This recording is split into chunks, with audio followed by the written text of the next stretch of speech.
My own sister slapped my 1-year-old son across the face at Christmas dinner. She stood there glaring at me and said I was overreacting while my baby screamed. My parents just sat there and watched in silence, sipping their wine. But then my husband stood up, looked her dead in the eye, and told her to get out. My name is Maya. I am 31 years old, and that single moment unraveled a lifetime of toxic family secrets. Before I continue this story, let me know where you are watching from in the comments below. Hit like and subscribe if you have ever had to protect your peace from the people who were supposed to love you most. Growing up in Atlanta, my parents, Charles and Vivian, built their entire lives around appearances. They were obsessed with status and ensuring our family name remained untarnished in their exclusive social circles. I was always the disappointment, the daughter who preferred dismantling computer hard drives to shopping for designer dresses. My older sister Chloe was their golden child. At 33, she was a communications director, constantly networking and perpetually seeking the spotlight. They funded her lavish lifestyle and her constant need for validation, while I learned early on to make myself small. The Christmas dinner was supposed to be a joyous occasion. We were gathered at my house, though my parents acted like they owned the place. The dining room table was set with fine china, and the air was thick with the smell of expensive catering. We were actually gathered to impress Chloe's new fiancé, Preston. He was a 38-year-old real estate tycoon, an heir to a family fortune built on gentrifying historically black neighborhoods in Atlanta. My parents were ecstatic. To them, Preston represented the ultimate social victory, a merging of their carefully cultivated status with old white money. They spent the entire evening fawning over him, laughing too loudly at his mediocre jokes, and agreeing with his increasingly problematic opinions. I was sitting quietly at the end of the table, trying to keep my son Leo entertained. Marcus, my husband, sat beside me. Marcus is a lieutenant colonel in the United States Army. He carries himself with a quiet, commanding presence that often unsettled my parents. They never understood why I chose a military man over a corporate executive, viewing his career as respectable but ultimately lacking the financial prestige they craved. The dinner was agonizingly slow. Preston held court, pontificating about his latest development project. My parents nodded along while Vivian refilled his wine glass with an obsequious smile. Chloe sat beside him, preening her massive diamond engagement ring, catching the light from the chandelier. I focused on feeding Leo some mashed sweet potatoes, trying to tune out the conversation. Leo, typical for his age, was becoming restless. He babbled happily, reaching his chubby hands across his high chair tray. Chloe sighed loudly, rolling her eyes every time Leo made a sound. "Can you keep him quiet, Maya?" She snapped, her voice dripping with irritation. "Preston is trying to explain his new zoning strategy." I smiled tightly and told her he is just a baby and he is fine. Leo, perhaps sensing the tension, chose that exact moment to fling his small plastic spoon across the table. It flew with surprising accuracy, landing with a soft thud against Chloe's arm, leaving a tiny smudge of orange sweet potato on the sleeve of her custom-made silk blouse. The reaction was instantaneous and explosive. Chloe shrieked, pushing her chair back so violently it tipped over. She grabbed a napkin and scrubbed frantically at her sleeve, her face contorted with rage. "Look what your brat did," she screamed, pointing a trembling finger at me. "This blouse cost more than your husband makes in a month." Before I could even reach for a napkin to help, Chloe lunged across the corner of the table. The sound of the slap was sickeningly loud, a sharp crack that silenced the soft holiday jazz playing in the background. She hit Leo right across his face. My son froze for a split-second, shock registering on his tiny features before he let out a piercing, terrified scream. I leaped out of my chair, my heart hammering against my ribs, and snatched Leo into my arms. He buried his face in my neck, sobbing uncontrollably. "What is wrong with you?" I yelled, my voice trembling with a mixture of shock and fury. "You just hit a baby." Chloe stood her ground, her face flushed, showing zero remorse. "He ruined my dress," she retorted, crossing her arms. "You clearly do not know how to control your child. Someone had to teach him a lesson since you refused to." I looked around the room, expecting anyone to intervene. My father, Charles, was staring intently at his plate, refusing to meet my eyes. My mother, Vivian, was fussing over Preston, offering him an apologetic smile, as if I were the one who had just committed an atrocity. "Maya, please," Vivian said, her voice smooth and chillingly calm. "Stop overreacting. It was just a little tap. You are making a scene and upsetting Preston. We are trying to have a nice evening." Overreacting, I felt the blood pounding in my ears. She hit my son. I fired back. My mother sighed, that familiar, condescending sound I had heard my entire life. "Chloe is right, Maya. You need to discipline that child. We cannot have him throwing food like an animal, especially not tonight. Preston just closed a $1 billion deal. We are not going to ruin this celebration over a ruined dress and a crying baby. Take him to the nursery and calm down." I stood there holding my sobbing child, the reality of my family betrayal washing over me like ice water. They were defending a grown woman assaulting a baby to protect the comfort of a wealthy white man they desperately wanted to impress. The silence that followed was suffocating. And then Marcus stood up. He did not slam his hands on the table. He did not raise his voice. He moved with the precise, controlled energy of a man trained to handle high-stress situations. He walked slowly around the table, his military dress uniform immaculate, his gaze locked directly on Chloe. The atmosphere in this room shifted instantly. My father finally looked up, suddenly looking very small in his expensive chair. Preston shifted uncomfortably, his confident smirk faltering. Marcus stopped a few feet from Chloe. The silence stretched heavy and dangerous. When he finally spoke, his voice was dangerously quiet, cutting through the tension like a blade. "Get out! Get out!" Marcus said the two words with such quiet force that they seemed to rattle the crystal glasses on the table. He did not yell. He did not raise a hand. He simply projected an absolute, unwavering authority that demanded immediate compliance. Chloe blinked, her mouth opening and closing like a stranded fish. She looked toward our parents, expecting them to jump to her defense, but my father was suddenly terribly interested in the pattern of the Persian rug. That is when Preston decided to intervene. He pushed his chair back and stood up, puffing out his chest in a desperate attempt to match Marcus in physical presence. But Preston was a man who spent his life behind mahogany desks and in exclusive country clubs. His power came from bank accounts and family trust funds.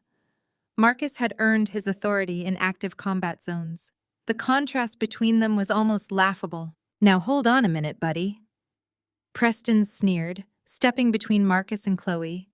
He slipped one hand into the pocket of his tailored slacks, trying to project casual dominance.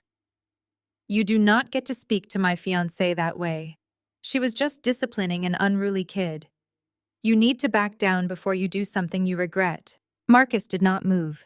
He did not shift his gaze. He simply stood there, immovable as a mountain. Preston's face flushed with indignation. He was clearly a man who was not used to being ignored. He took a step closer, jabbing a manicured finger in Marcus' direction. "Do you think that Lieutenant Colonel pin on your shoulder makes you untouchable?" he asked, his voice dripping with condescension. "Because let me tell you how the real world works. I play golf with the state senator every other weekend. I have the chief of police on speed dial. I can make one phone call right now and have you stripped of your rank for threatening us. I can destroy your entire career before dessert is served." I tightened my arms around Leo, who was still whimpering softly against my shoulder. My heart was pounding, but not from fear of Preston. I was terrified of what Marcus might do. As an officer, he had everything to lose. Preston was exactly the kind of vindictive, entitled man who would ruin a decorated soldier career just to soothe his own bruised ego. But Marcus did not take the bait. He did not engage in a shouting match. He did not offer a single word of defense or counter-threat. Instead, he turned his back on Preston, entirely dismissing the billionaire as if he were nothing more than a minor annoyance. Marcus walked deliberately down the hallway toward the foyer. The heavy thud of his uniform shoes echoed against the hardwood floor. He reached the grand oak front door, unlatched the deadbolt, and pulled it wide open. A blast of freezing December air swept into the house, fluttering the edges of the expensive linen tablecloth and chilling the heated dining room. Marcus stood by the open door, holding it back. He turned his head and looked back at the dining room. He still did not speak. He did not have to. His posture, the hard set of his jaw, the absolute lethal calm radiating from his eyes, conveyed a message louder than any threat Preston could ever muster. The sheer force of his presence was overwhelming. It was the aura of a man who had faced down actual enemies and found this display of arrogant wealth utterly pathetic. Preston's smirk vanished completely. The blood drained from his face as the reality of the situation finally pierced his bubble of privilege. He was standing in another man's home, threatening a highly trained military officer, and that officer was silently daring him to do something about it. Preston swallowed hard, his bravado crumbling. He quickly dropped his hand from his pocket and took a step back, bumping into Chloe. My parents were horrified, not by the fact that my child had been struck, but by the fact that their golden ticket to high society was being humiliated. My father, Charles, finally sprang into action, practically knocking his chair over as he rushed toward Preston. "Marcus! This is an absolute outrage," my father bellowed, his face purple with rage. "You are embarrassing this family. Close that door right now and apologize to Preston and Chloe." I stepped forward, my grip on Leo tightening. "He will not apologize for protecting his son," I said, my voice surprisingly steady despite the adrenaline coursing through my veins. "You all watched a grown woman hit a baby and did absolutely nothing. You are the ones who should be embarrassed." My mother Vivian shot up from her seat, her eyes flashing with a cold, venomous fury. "How dare you speak to your father that way, Maya," she hissed. "We came here to celebrate, to bring this family together, and you have ruined it with your jealousy. You have always been jealous of your sister. You let your child behave like a little savage, and now you are letting your husband threaten our guests." I felt a sickening twist in my stomach. The delusion was absolute. They had completely rewritten the narrative in a matter of seconds. In their minds, Chloe was the victim, Preston was the offended dignitary, and I was the bitter, jealous sister trying to sabotage their perfect evening. "We are leaving," Vivian announced, grabbing her designer coat from the back of her chair. She turned to Preston, her voice instantly softening into a syrupy sweet tone. "Preston, dear, I am so incredibly sorry for this terrible display. Please let us take you and Chloe out to a proper dinner. We will go to that new French place in Buckhead. My treat." Preston nodded tightly, eager to escape the suffocating presence of my husband, who was still standing silently by the open door like a sentinel. Chloe grabbed her purse, throwing me a look of pure triumphant malice. She had won. She had slapped my child, and our parents were rewarding her with a 5-star dinner. As they marched down the hallway toward the open door, the cold air biting at their expensive clothes, my father stopped just inches from me. He looked at me not with the eyes of a parent, but with the cold, calculating stare of a man evaluating a bad investment. "You have made a massive mistake tonight, Maya," Charles said, his voice dropping to a harsh whisper, meant only for me. "You think you can treat your sister this way and just get away with it. You think that uniform protects your husband from the real world. You have no idea who you are dealing with."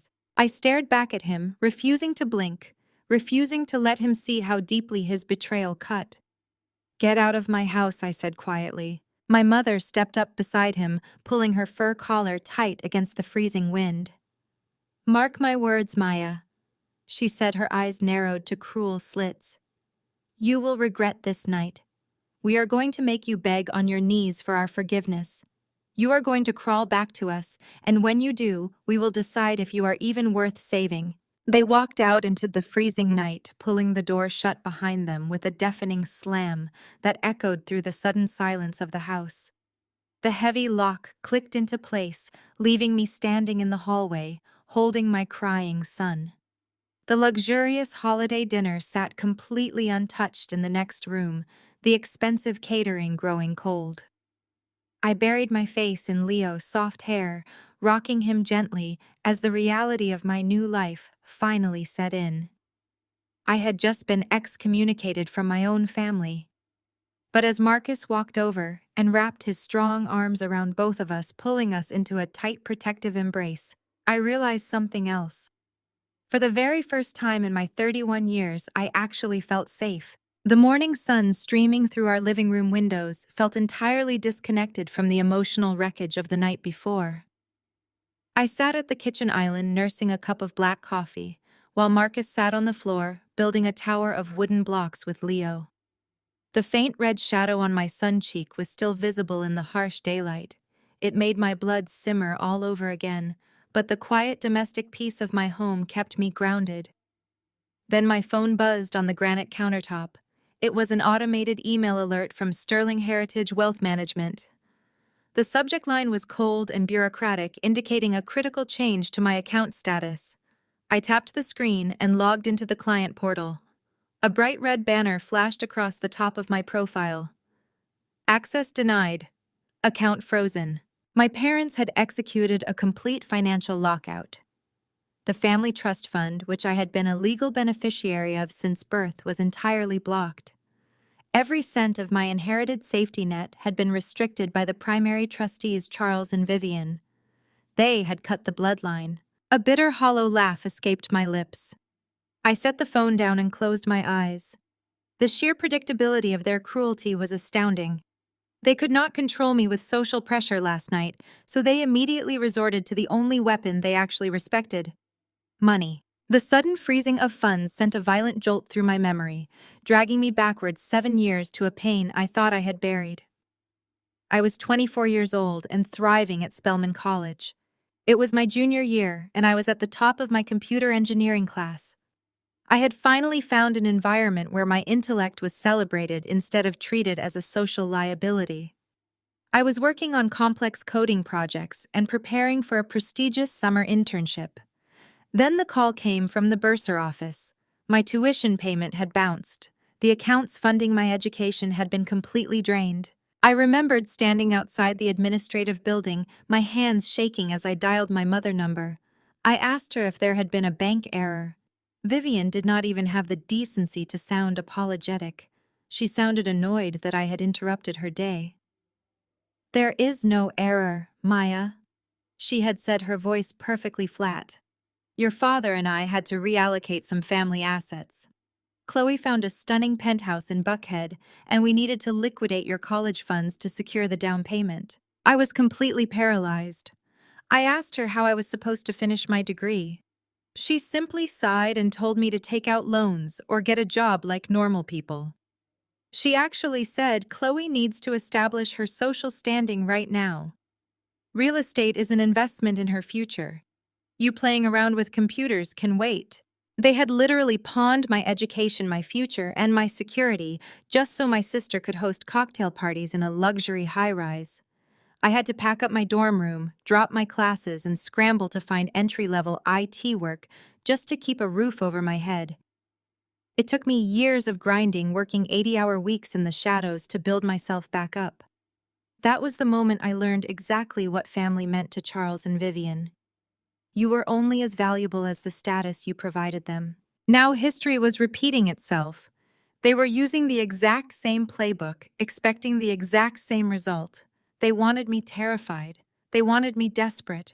They wanted me to realize that without their financial grace, I was nothing. Marcus looked up from the wooden blocks, his sharp eyes catching the subtle shift in my posture. "What did they do?" he asked, his voice low and steady. I slid the phone across the granite island. "They froze the trust," I said. "A total lockout. They are trying to starve us out." Marcus glanced at the screen and then looked back at me. He did not look worried. He did not even look surprised. He just shook his head and went back to handing Leo another wooden block. "Let them try," he said calmly. Before I could pull the phone back, the screen lit up with a text message. It was from Chloe. I did not even have to open the message to read the preview, but I tapped it anyway, letting the sheer toxicity of her words fill the screen. "Without the trust fund, let us see how you and your husband pay your mortgage." She wrote, her gloating practically dripping through the digital text. "You really thought you could embarrass Preston and get away with it? You are cut off, Maya. Mom and Dad are done funding your mediocre life. If you are smart, you will bring your kid to Preston office today and beg for forgiveness on your knees. Maybe then I will convince them to turn your cards back on." I read the text twice. The sheer audacity of her demanding I bring the baby she had just assaulted to her fiancé office to beg was staggering. She truly believed she held all the cards. She genuinely thought that Marcus and I were living paycheck to paycheck, struggling to pay the mortgage on our house. She thought my parents' trust fund was the only thing keeping the lights on, because that was the secret I had kept for 7 years. When my parents forced me to drop out of Spelman, I did not just get a regular job. I took my computer engineering skills and started building private cybersecurity networks for independent contractors. I worked relentlessly, quietly building a reputation in the tech world. By the time I was 27, I had developed a proprietary encryption software that caught the attention of the Department of Defense. I sold the licensing rights for a sum of money that my parents could not even comprehend. I then took that capital and quietly launched my own cybersecurity firm. While Chloe was busy taking selfies at country clubs and my parents were busy kissing up to local politicians, I was securing massive government contracts. I never told them. Why would I? They would have either demanded a cut of the profits or found a way to take credit for my hard work. I let them believe I was just a low-level IT worker married to an army officer. I let them believe the small allowance from the family trust was my only lifeline.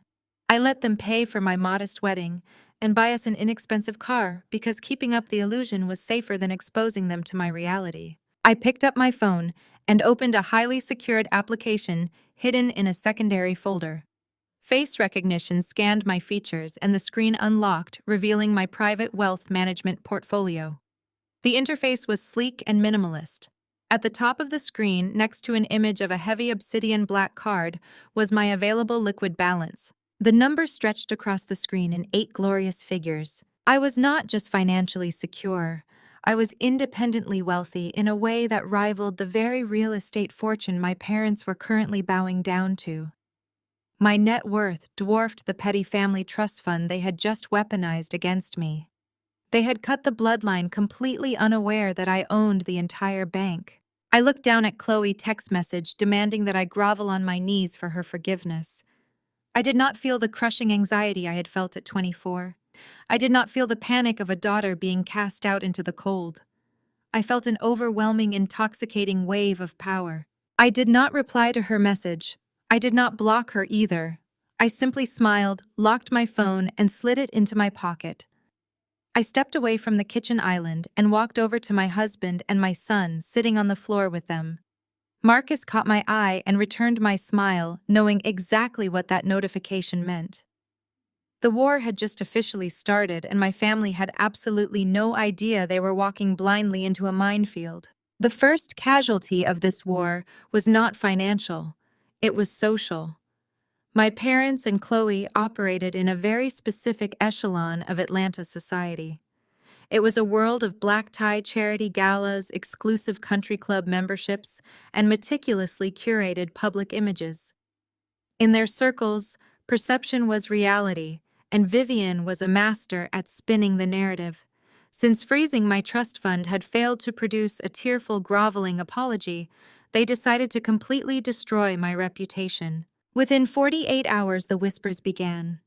Vivian weaponized her fake maternal concern, planting perfectly calculated seeds of doubt during her tennis luncheons and society meetings. She would lean in her voice, dripping with manufactured sorrow, and ask her wealthy friends to keep me in their prayers. Chloe took the vicious route. She texted my old Spelman classmates and the women who still orbited her social sphere, spinning a tale of absolute hysteria. According to Chloe, I had suffered a complete mental breakdown at the Christmas Eve dinner. She claimed I was deeply depressed, refusing to work, neglecting my child, and financially draining my husband. But the most unforgivable lie was what they said about Marcus. Since Marcus had stood immovable against Preston, humiliating the billionaire without throwing a single punch, my family decided to brand him as a monster. They whispered that his military background made him violent and unpredictable. They told people he was an abusive, controlling husband who had isolated me from my loving family and forced me to cut ties. They painted him as a dangerous man who had held them hostage in my own dining room, turning my defense of my child into a twisted narrative of domestic terror. The social freeze-out was immediate and absolute. Invitations to spring baby showers and charity luncheons suddenly stopped arriving in my mailbox. Women I had known since childhood would spot me at the upscale grocery store in Buckhead and suddenly become fascinated with the organic produce turning their carts down different aisles just to avoid making eye contact. The few people who did speak to me offered condescending smiles and tilted their heads with that sickening, pitying look reserved for victims. They thought I was a broken, penniless housewife, trapped in a toxic marriage, completely cut off from the powerful family that had once shielded me. They expected me to fight back. They expected me to take to social media to call my aunts and cousins weeping to try and clear my name. They wanted me to engage in their petty high school level drama because that was the battlefield they controlled. I did absolutely nothing. I let them talk. I let them spin their web of lies so thick and wide that they eventually convinced themselves of their own absolute invincibility. I did not care about country club invites or fake friends who believed Vivian crocodile tears. Their social currency was worthless to me. While they were busy fighting a war of gossip and pearl clutching, I was operating on a completely different plane of existence. On a quiet Tuesday morning after Marcus had left for the base and Leo was down for his nap, I walked down the hallway to the basement door. To anyone else, the heavy oak door looked like the entrance to a standard suburban storage space or a laundry room. I pressed my thumb against the biometric scanner disguised as a simple smart lock. The deadbolt slid back with a heavy, satisfying mechanical clunk. I pushed the door open and descended the wooden stairs. The air grew noticeably cooler with each step, the standard hum of household appliances giving way to the low, steady industrial drone of heavy-duty cooling systems. The basement was not a playroom. It was a fortress. The walls were lined with acoustic dampening panels, and the ceiling was retrofitted with industrial-grade ventilation. In the center of the room sat a massive custom-built curved desk supporting an array of 6 ultra-high-definition monitors. Behind the desk, floor-to-ceiling server racks blinked with a chaotic rhythm of blue and green LED lights processing terabytes of encrypted data. This was the nerve center of my cybersecurity firm. This was where I hunted. I sank into the ergonomic leather chair and woke the system. The screens flared to life, illuminating the dark room with lines of scrolling code and complex network maps. I was not a depressed, unemployed housewife. I was a digital predator, and my family had no idea that their entire world existed on networks I could dismantle with a few keystrokes. I had built my company by finding the vulnerabilities that powerful men thought were invisible. For years, I had kept my personal life strictly separated from my professional capabilities. But Charles, Vivian, and Chloe had crossed a line that could not be uncrossed. By targeting Marcus by trying to brand a decorated honorable soldier as an abuser just to protect Preston's fragile ego, they had invited me to turn my skills toward my own bloodline. I opened a secure, heavily encrypted communication terminal. I did not need to hack into my family personal accounts to destroy them. Their own arrogance would do that for them. I just needed to look at the man they worshipped, Preston. Preston real estate empire was built on a foundation of aggressive gentrification, buying up historically black neighborhoods, bullying local business owners into selling for pennies, and manipulating zoning laws to build luxury developments. Men like Preston always left a digital trail. They were too greedy to be completely clean, and too arrogant to believe anyone could catch them. I deployed a series of automated, untraceable scrapers designed to quietly monitor the public and private sector intersections of Preston firm Oakwell Capital. I was looking for anomalies, offshore shell companies, padded municipal bids, anything that proved his pristine business empire was built on rot. I reached for my coffee mug, watching the lines of code cascade across my primary monitor. The search had been running quietly in the background for 3 days, sifting through millions of data points cross-referencing state legislature lobbying records with Oakwell Capital Shell Company acquisitions. Suddenly, the center monitor flashed yellow, the scrolling code stopped, an alert chimed softly from the speakers. A secure, anonymous data packet had just been intercepted and routed directly into my encrypted sandbox. I leaned forward, my pulse quickening. I ran a rapid decryption protocol, watching the progress bar fill as the system chewed through the security layers.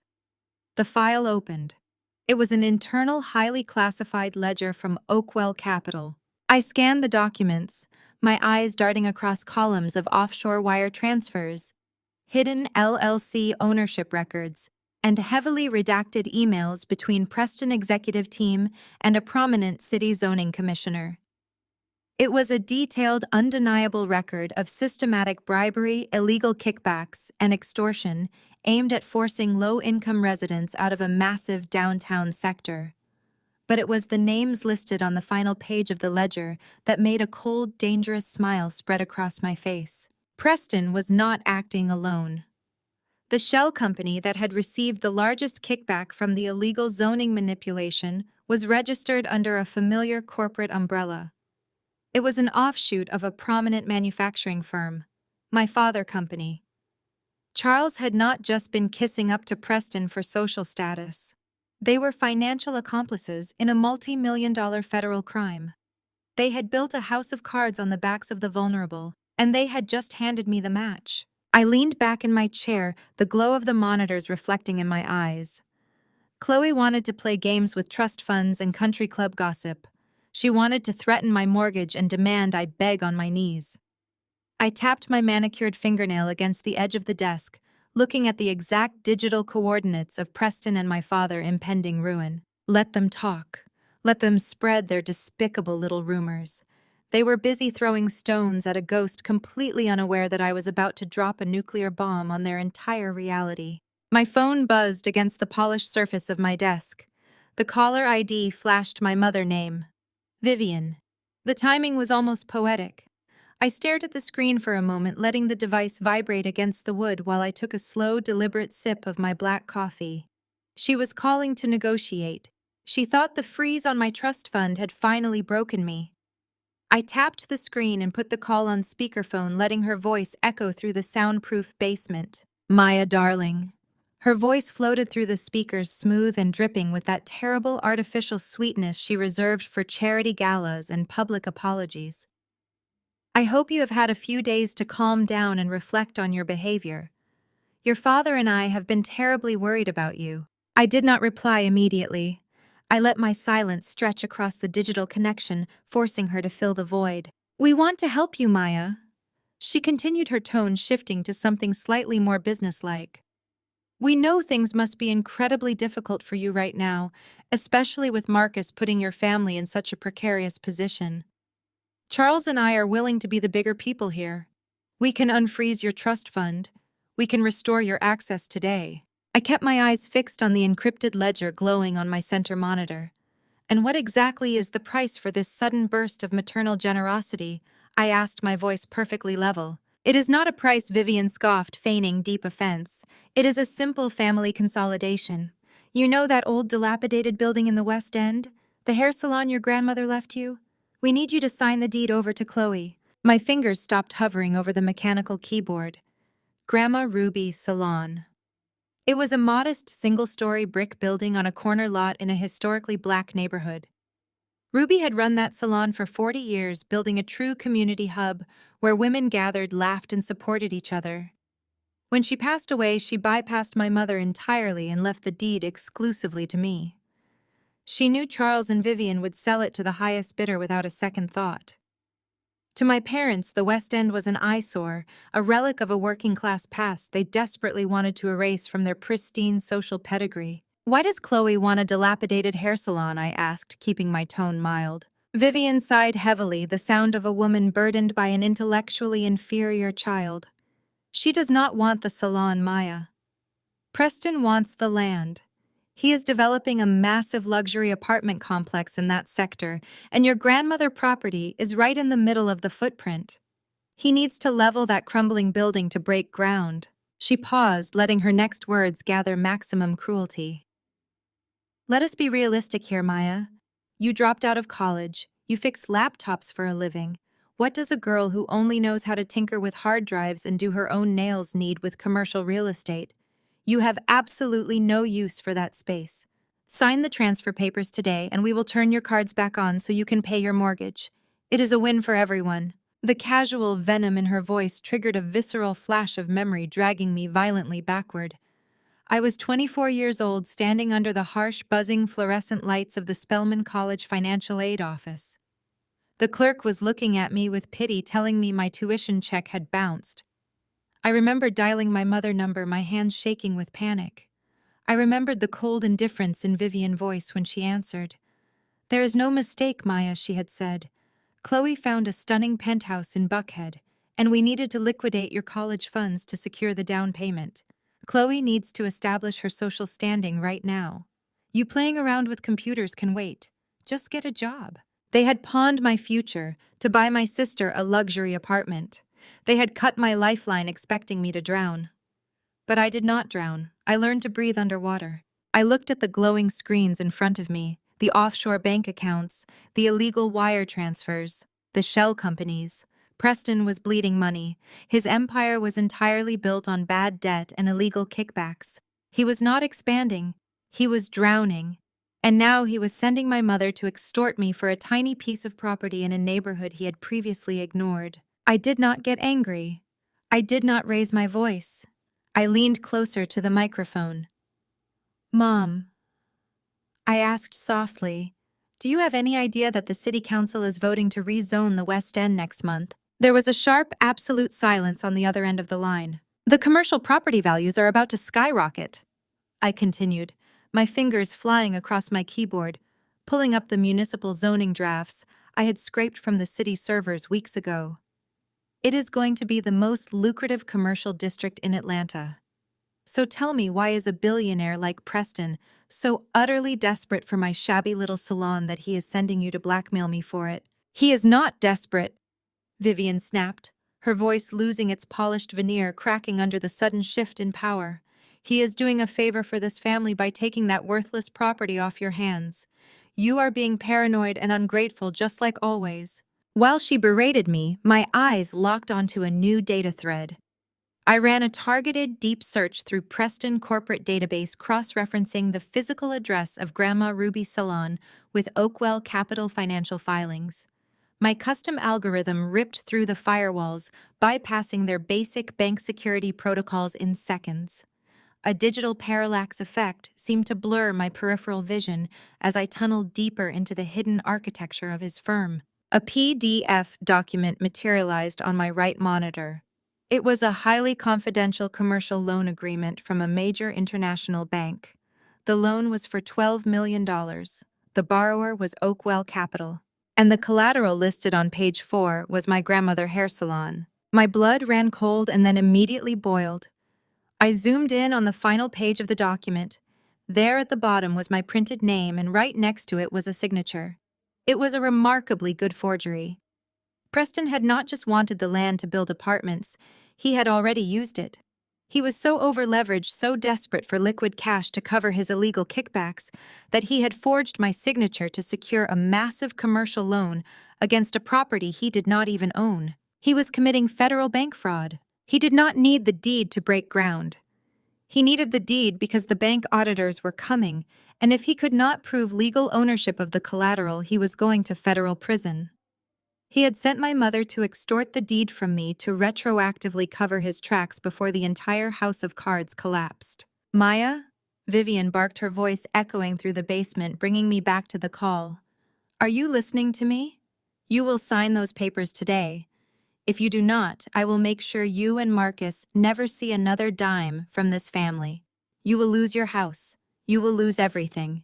I stared at the forged signature on my screen. The sheer arrogance of it was breathtaking, the absolute blinding entitlement. They thought I was a helpless little girl they could bully into submission. They thought I was blind to the world around me. "I am not signing anything," I said, my voice dropping to a deadly calm whisper. "And you can keep the trust fund, Mom. I do not need it." Vivian let out a harsh, mocking laugh. "You are bluffing. You have no money, Maya. You are going to end up on the street." I smiled, though she could not see it. "Tell Preston," I said, ignoring her threat entirely. "Tell Preston I know exactly what he did. Tell him to look very closely at his collateral." "What are you talking about?" Vivian demanded, her tone shifting from angry to uncertain. "Maya, what did you do?" I ended the call. The dial tone echoed in the quiet basement. I sat back in my leather chair, watching the forged loan document glowing on the screen. Preston had handed me the exact weapon I needed to destroy him. He had tied his entire fraudulent empire to my name. My family wanted to play a game of ruthless destruction. They wanted to cut my bloodline and watch me beg. They had absolutely no idea that I held the blade and I was about to sever their entire world. I did not move from my chair for a long time. The faint hum of the servers filled the silence in the basement, grounding me in the present reality. Vivian's frantic threats had faded into nothingness. My family had spent my entire life treating me like an afterthought, a disappointment who was not quite smart enough or ambitious enough to matter in their high society circles. They bowed to Preston because he represented everything they worshipped: old money, ruthless power, untouchable white privilege. But staring at the forged signature on the screen, I realized Preston was not untouchable. He was sloppy, and he was desperate. I reached across the console and activated Aegis Core. Aegis Core was the crown jewel of my cybersecurity firm. It was an artificial intelligence engine I had coded from scratch, designed specifically to hunt down financial anomalies across the dark web and encrypted private sectors. It was the exact software the Department of Defense had paid me millions to license. Now I was turning it entirely on Oakwell Capital. I typed a sequence of commands bypassing Preston's expensive but fundamentally flawed corporate firewalls. Aegis Core did not just knock on the front door of his network, it slipped through the foundation. I commanded the AI to rip through every server, every hidden offshore account, every deleted email, and every encrypted ledger Preston had ever touched. The 6 monitors around my desk flared with a blinding cascade of data. Progress bars filled and vanished in milliseconds. Columns of numbers, corporate tax returns, shell company registrations, and wire transfer receipts flooded my screens. I watched with clinical fascination as Preston's pristine billionaire facade was digitally violently stripped away. The truth was infinitely worse than I could have imagined. Oakwell Capital was not a thriving real estate empire. It was a rotting carcass. Preston was drowning in a staggering ocean of toxic debt. He had over-leveraged every single property in his portfolio, borrowing against assets he did not own, and shifting capital between phantom LLCs to create the illusion of liquidity. His aggressive gentrification projects in historically black neighborhoods were not just racist business strategies, they were desperate attempts to generate quick cash to pay off predatory foreign loans. Preston was bleeding out. The $12 million fraudulent loan he had taken out against Grandma Ruby's salon was just a drop in the bucket. He was weeks away from complete financial collapse. But the AI had found something else, something far more dangerous than simple bankruptcy. Aegis Core flagged a massive recurring financial anomaly. Millions of dollars were being systematically siphoned from Oakwell Capital offshore accounts and funneled back into the United States through a complex maze of charitable donations. It was a classic money laundering pipeline. Preston was washing his dirty money through a registered philanthropic organization, taking massive tax write-offs while secretly routing the clean cash back into his personal trust funds. I pulled up the charter for the charity. It was an organization supposedly dedicated to urban renewal and youth education in Atlanta. A charity that frequently hosted lavish million-dollar galas covered by all the local society magazines. My breath caught in my throat as the AI displayed the charity board of directors. Sitting at the very top of the executive list, registered as the primary signatories and official figureheads of the fund, were 2 names: Charles and Vivian, my parents. I sat back, staring at the names until the letters blurred, the sickening reality of their arrangement locked into place. Charles and Vivian were not just kissing up to Preston for social clout, they were his accomplices. Preston needed respectable local figureheads to legitimize his fake charity. He needed people desperate enough for status that they would sign whatever documents he put in front of them without asking questions. My parents had allowed themselves to be used as human shields for a federal money laundering operation just so they could rub elbows with Atlanta elite and pretend they belonged. That was why Vivian was so desperate to get me to sign over the salon. She was not just protecting Preston, she was protecting herself. If Preston went down for bank fraud, the entire financial web would be exposed. The IRS and the FBI would audit Oakwell Capital, find the fake charity, and my parents would be indicted for conspiracy and money laundering.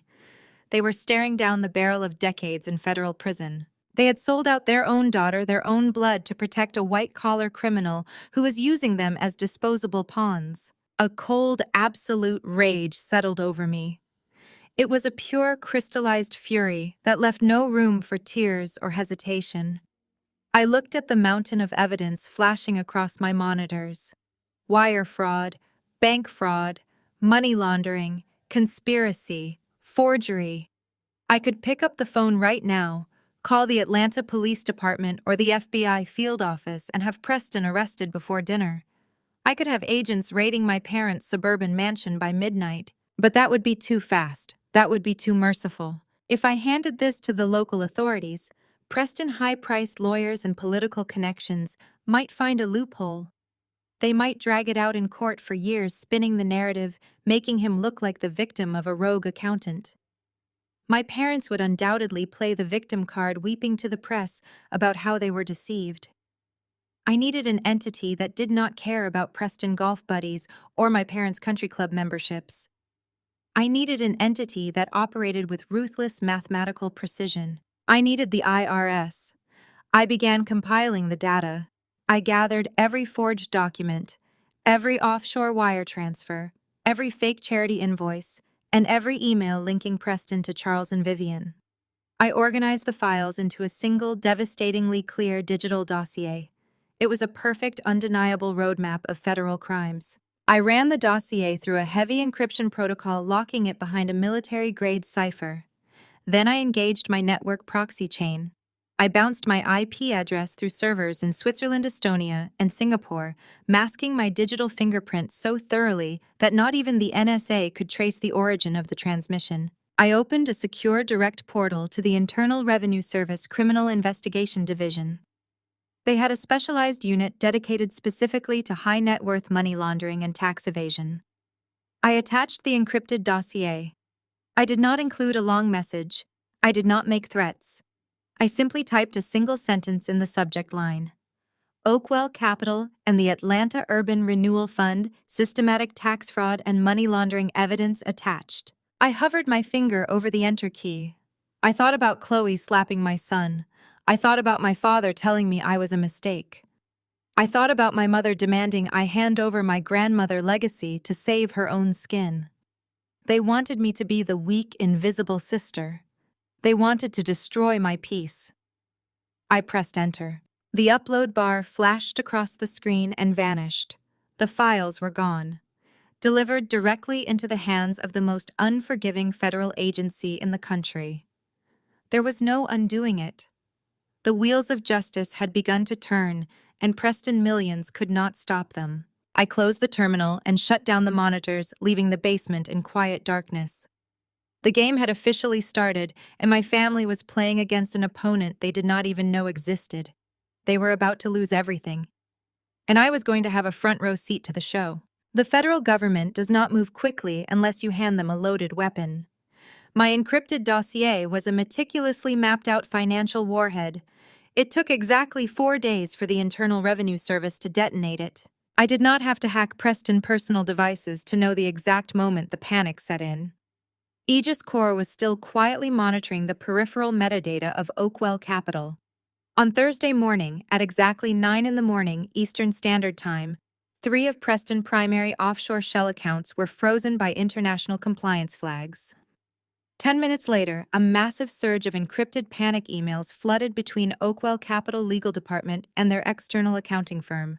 Preston was bleeding out on the executive floor of his glass tower, and he had absolutely no idea where the bullet had come from. But cornered animals always lash out, and Preston was a man who had never been told no. His arrogance blinded him to my capabilities. In his elitist, deeply racist worldview, a black woman who dropped out of college and fixed computers could never orchestrate a sophisticated federal takedown. To Preston, there was only one person in my household capable of accessing classified federal networks or triggering a government audit: Marcus. My husband was a decorated military officer with high-level security clearances. Preston calculated that Marcus had used his federal ties to investigate Oakwell Capital as retaliation for the confrontation at my parents' house. Instead of realizing he was outmatched, Preston decided to flex the only muscle he truly possessed: corrupt white institutional power. Marcus came home at 2 in the afternoon. That was my first sign that something was horribly wrong. He never left the base before 6. I was in the kitchen slicing apples for Leo when the front door opened. Marcus did not call out a greeting. He walked straight into the kitchen, his jaw tight, his broad shoulders rigid with a suppressed fury I had rarely seen in our decade together. He placed his uniform cap on the granite counter and looked at me.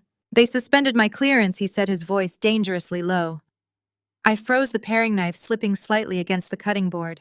"What?" My commanding officer called me into a windowless room with 2 investigators from the Department of Defense. Marcus continued pacing the length of the kitchen. "They told me I am under active investigation for unauthorized access to federal financial monitoring databases. They implied I was running illegal background checks on private citizens. My clearance is revoked pending a full tribunal. I am on unpaid administrative leave effective immediately." My heart hammered violently against my ribs. How could they possibly justify that, I asked, stepping toward him. "You have an impeccable record." "Because the complaint did not come through standard channels," Marcus said, stopping to look at me. My commander was furious, but his hands were tied. The inquiry order came directly from the top. "Senator Hayes personally called the base commander this morning." Senator Hayes. The name clicked into place instantly. He was a prominent state senator, a man who sat on the Armed Services Committee.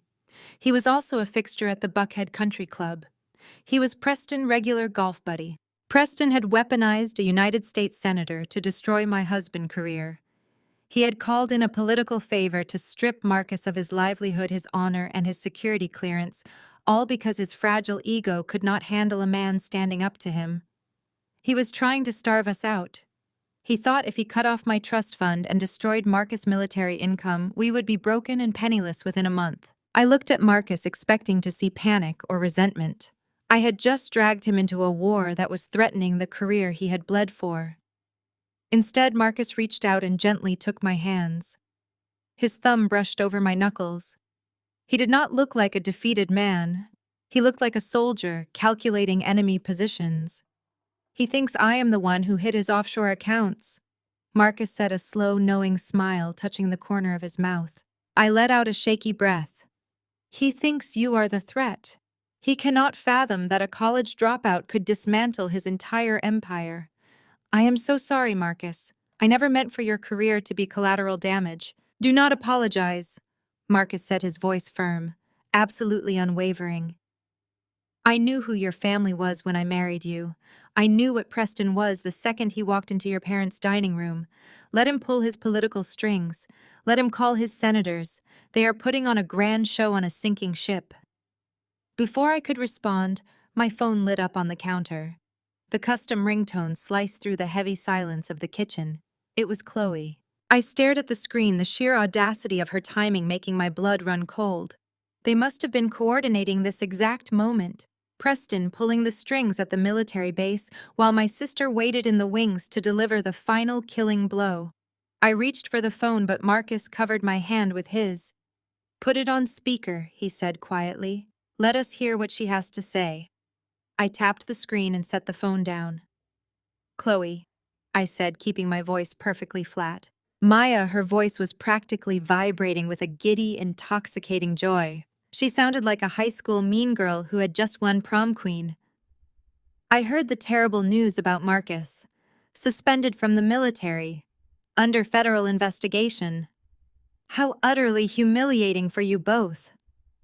"Word travels fast," I replied smoothly. "Well, when your husband decides to pick a fight with a man like Preston, there are always consequences." Chloe laughed, a sharp, grating sound. "You really thought you were so untouchable. You thought your little army husband could intimidate us. Preston makes one phone call to the senator, and Marcus' entire life is over. You are broke, Maya. You have no trust fund. You have no income. You are going to lose that cheap suburban house you love so much." "What do you want, Chloe?"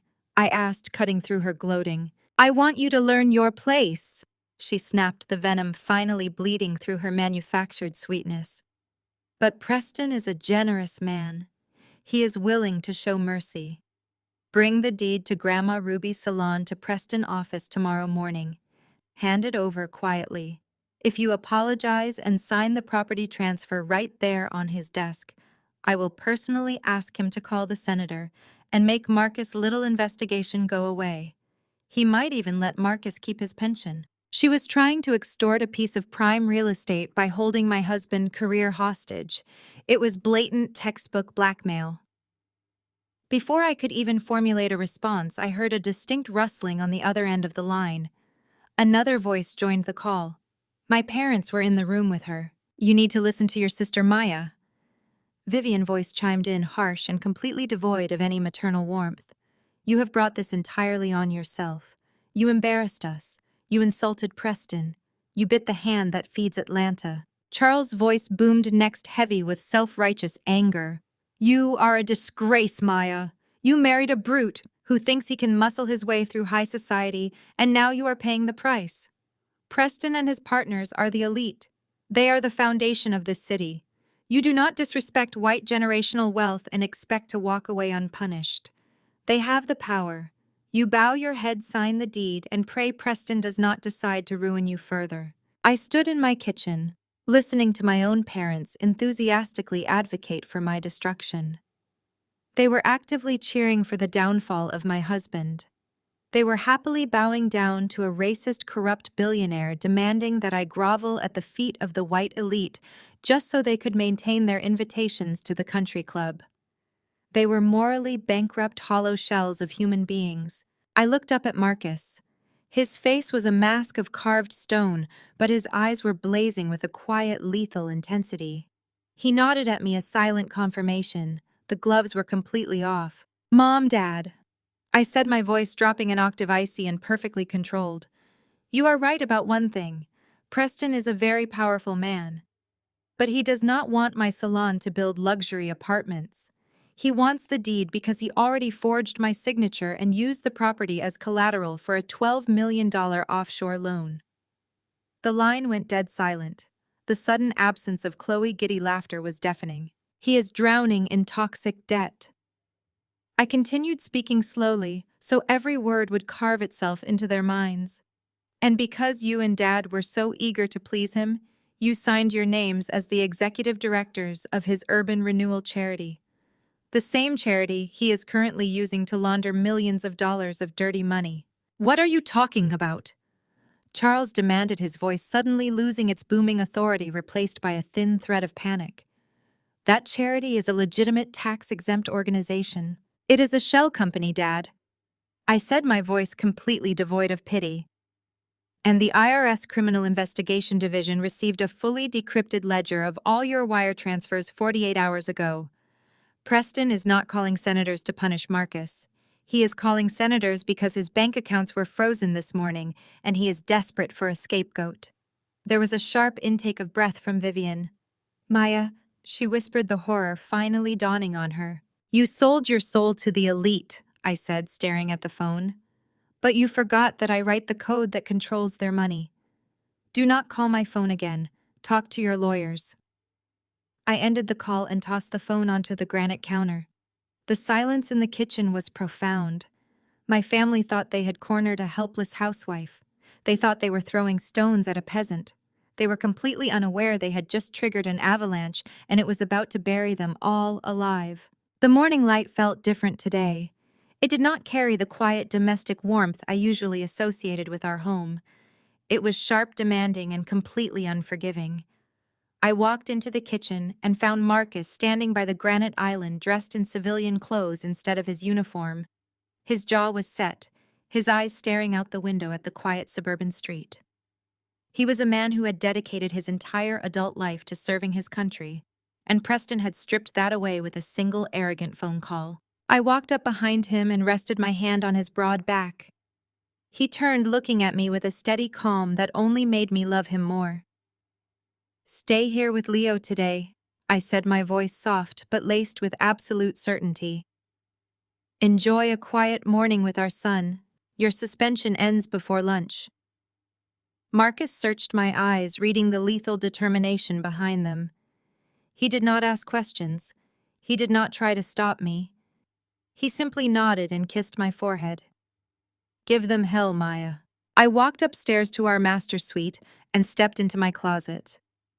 For 7 years, I had carefully curated a specific aesthetic. I wore soft cardigans, practical denim, and sensible shoes. I had perfected the uniform of the unassuming suburban mother, the invisible woman who blended seamlessly into the background at PTA meetings and grocery stores. It was the ultimate camouflage, but today the camouflage was no longer required.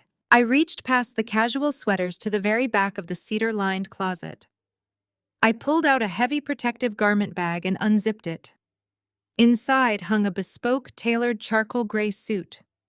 It was made of Italian wool cut with aggressive architectural precision. It was the kind of suit that did not just enter a room, it commanded it. I slipped off my cotton robe and stepped into the trousers. I fastened the crisp white silk blouse and shrugged on the blazer. I stepped into a pair of black stiletto pumps that clicked against the hardwood floor with absolute authority. I stood in front of the full-length mirror and looked at my reflection. The woman looking back at me was not Chloe's overshadowed older sister. She was not the desperate college dropout my parents thought they could bully. She was the founder and CEO of Aegis Corps. She was a woman who held the digital keys to the Pentagon's most classified networks. I grabbed my leather briefcase and walked out the door. The drive into downtown Atlanta was a blur of morning traffic, but my mind was completely still. I pulled into the VIP underground parking garage of the federal building, bypassing the visitor lot entirely. I flashed my federal contractor identification badge to the armed guards at the security checkpoint. They scanned the barcode, their eyes widening slightly as the clearance level flashed green on their monitors. They stepped aside, instantly waving me toward the private elevators reserved for high-ranking officials. Senator Hayes operated out of a sprawling corner suite on the top floor. The reception area was an intimidating expanse of dark mahogany plush leather sofas and framed photographs of the senator shaking hands with presidents and generals. His receptionist, a young woman with a headset and an overly polished smile, looked up as I approached her desk. "Excuse me, ma'am," she said, her tone professionally dismissive. "The senator is not taking unscheduled appointments today. If you would like to leave your name, I can see if we have availability next month." I did not stop walking until I reached the edge of her desk. I placed my hands flat on the mahogany surface and leaned in. "Tell the senator that Maya Holt is here," I said, my voice echoing cleanly in the quiet room. "Tell him the CEO of Aegis Corps requires 5 minutes of his time regarding the integrity of his secure servers." The receptionist blinked, her professional smile faltering. "Aegis Corps, I'm sorry, but I really cannot interrupt. Call him," I commanded, leaving absolutely no room for debate. She swallowed hard, picking up her desk phone and pressing a speed dial button.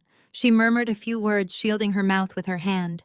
A moment later, the heavy oak doors behind her clicked open. Senator Hayes stood in the doorway. He was a tall man in his late 50s with silver hair and the kind of practiced, charismatic smile that politicians wear like armor. He looked at me, his eyes darting from my sharp suit to the briefcase in my hand.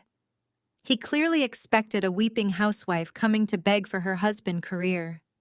He did not expect the icy, calculated predator standing in his lobby. "Mrs. Holt," he said, his voice booming with fake paternal warmth, "I must admit I am surprised to see you here. Please come into my office." I walked past him, ignoring his outstretched hand, and stepped into the massive suite. The walls were lined with American flags and expensive artwork. I took a seat in the leather chair opposite his desk, crossing my legs and setting my briefcase on my lap. He walked behind his desk, taking his high-backed chair, peering at me over steepled fingers. "I assume you are here about Marcus," he began, using that condescending tone powerful men use when they think they hold all the cards. "It is an unfortunate situation, but when a soldier is flagged for unauthorized federal network access, my hands are tied. Integrity is paramount in the military, Mrs. Holt." I let him finish his little speech. I let him bask in his own perceived authority for exactly 10 seconds. Then I snapped the latches of my briefcase open. I am not here as a military wife, Senator, I said, my voice dropping the temperature in the room. I pulled a thick, glossy black folder from the briefcase and tossed it onto his immaculate desk. It landed with a heavy thud, sliding right into his line of sight. I am here as the CEO of Aegis Corps. As you are well aware, my firm holds a Tier 3 Pentagon contract. We secure the very data networks your committee uses to process classified intelligence. The senator's smile froze. He looked at the black folder and then back up at me. His political instincts were telling him the ground was shifting beneath his feet, but his arrogance was still trying to keep him afloat. I am aware of your company work, he said cautiously. But I fail to see what that has to do with your husband's disciplinary hearing. It has everything to do with it, I said, leaning forward. Because my husband did not access any federal monitoring databases, I did. The senator frowned deeply. You are confessing to a federal crime in my office. I am confessing to doing my job, Senator. I was contracted to run security audits on anomalous offshore financial pipelines. During my audit, I discovered a massive money laundering operation being run right here in Atlanta. I tapped my manicured fingernail against the top of the black folder. Open it. He hesitated, his eyes darting to the door before he reached out and flipped the folder open. He stared at the top page. It was a summary of the encrypted ledger I had sent to the IRS, clearly highlighting Oakwell Capital and the Atlanta Urban Renewal Fund. You know Preston very well, do you not, Senator? I asked, my tone conversational but deadly. You play golf together. He bundles campaign contributions for your re-election. He is a very good friend. The senator swallowed hard, his eyes scanning the illegal wire transfers and the offshore shell company records. The color was rapidly draining from his face. Where did you get this? He demanded, his voice dropping to a harsh whisper. The IRS Criminal Investigation Division received the fully unredacted version of that file yesterday morning, I replied smoothly.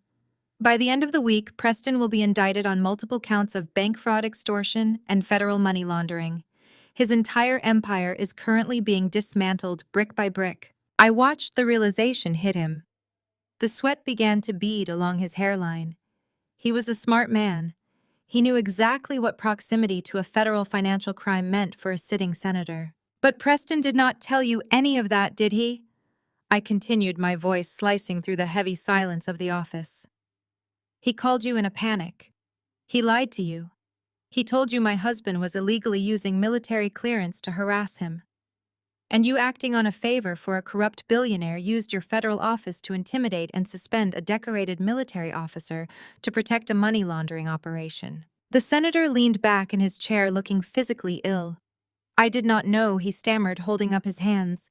I had no idea about the fraud. He told me it was a personal vendetta. He told me Marcus was unstable. Ignorance is not a legal defense, Senator, I said sharply. You obstructed justice. You weaponized your committee seat to interfere with a federal whistleblower. And since my firm manages your secure servers, I know exactly how many calls you exchanged with Preston over the last 48 hours. I know the exact timestamp of the order you sent to the base commander. You are standing in the blast radius of a federal explosion, and Preston tied you to the bomb. He stared at me, breathing heavily. The arrogant politician had completely vanished, leaving behind a terrified man watching his career evaporate. What do you want? He asked, his voice barely audible. I stood up, smoothing the front of my blazer.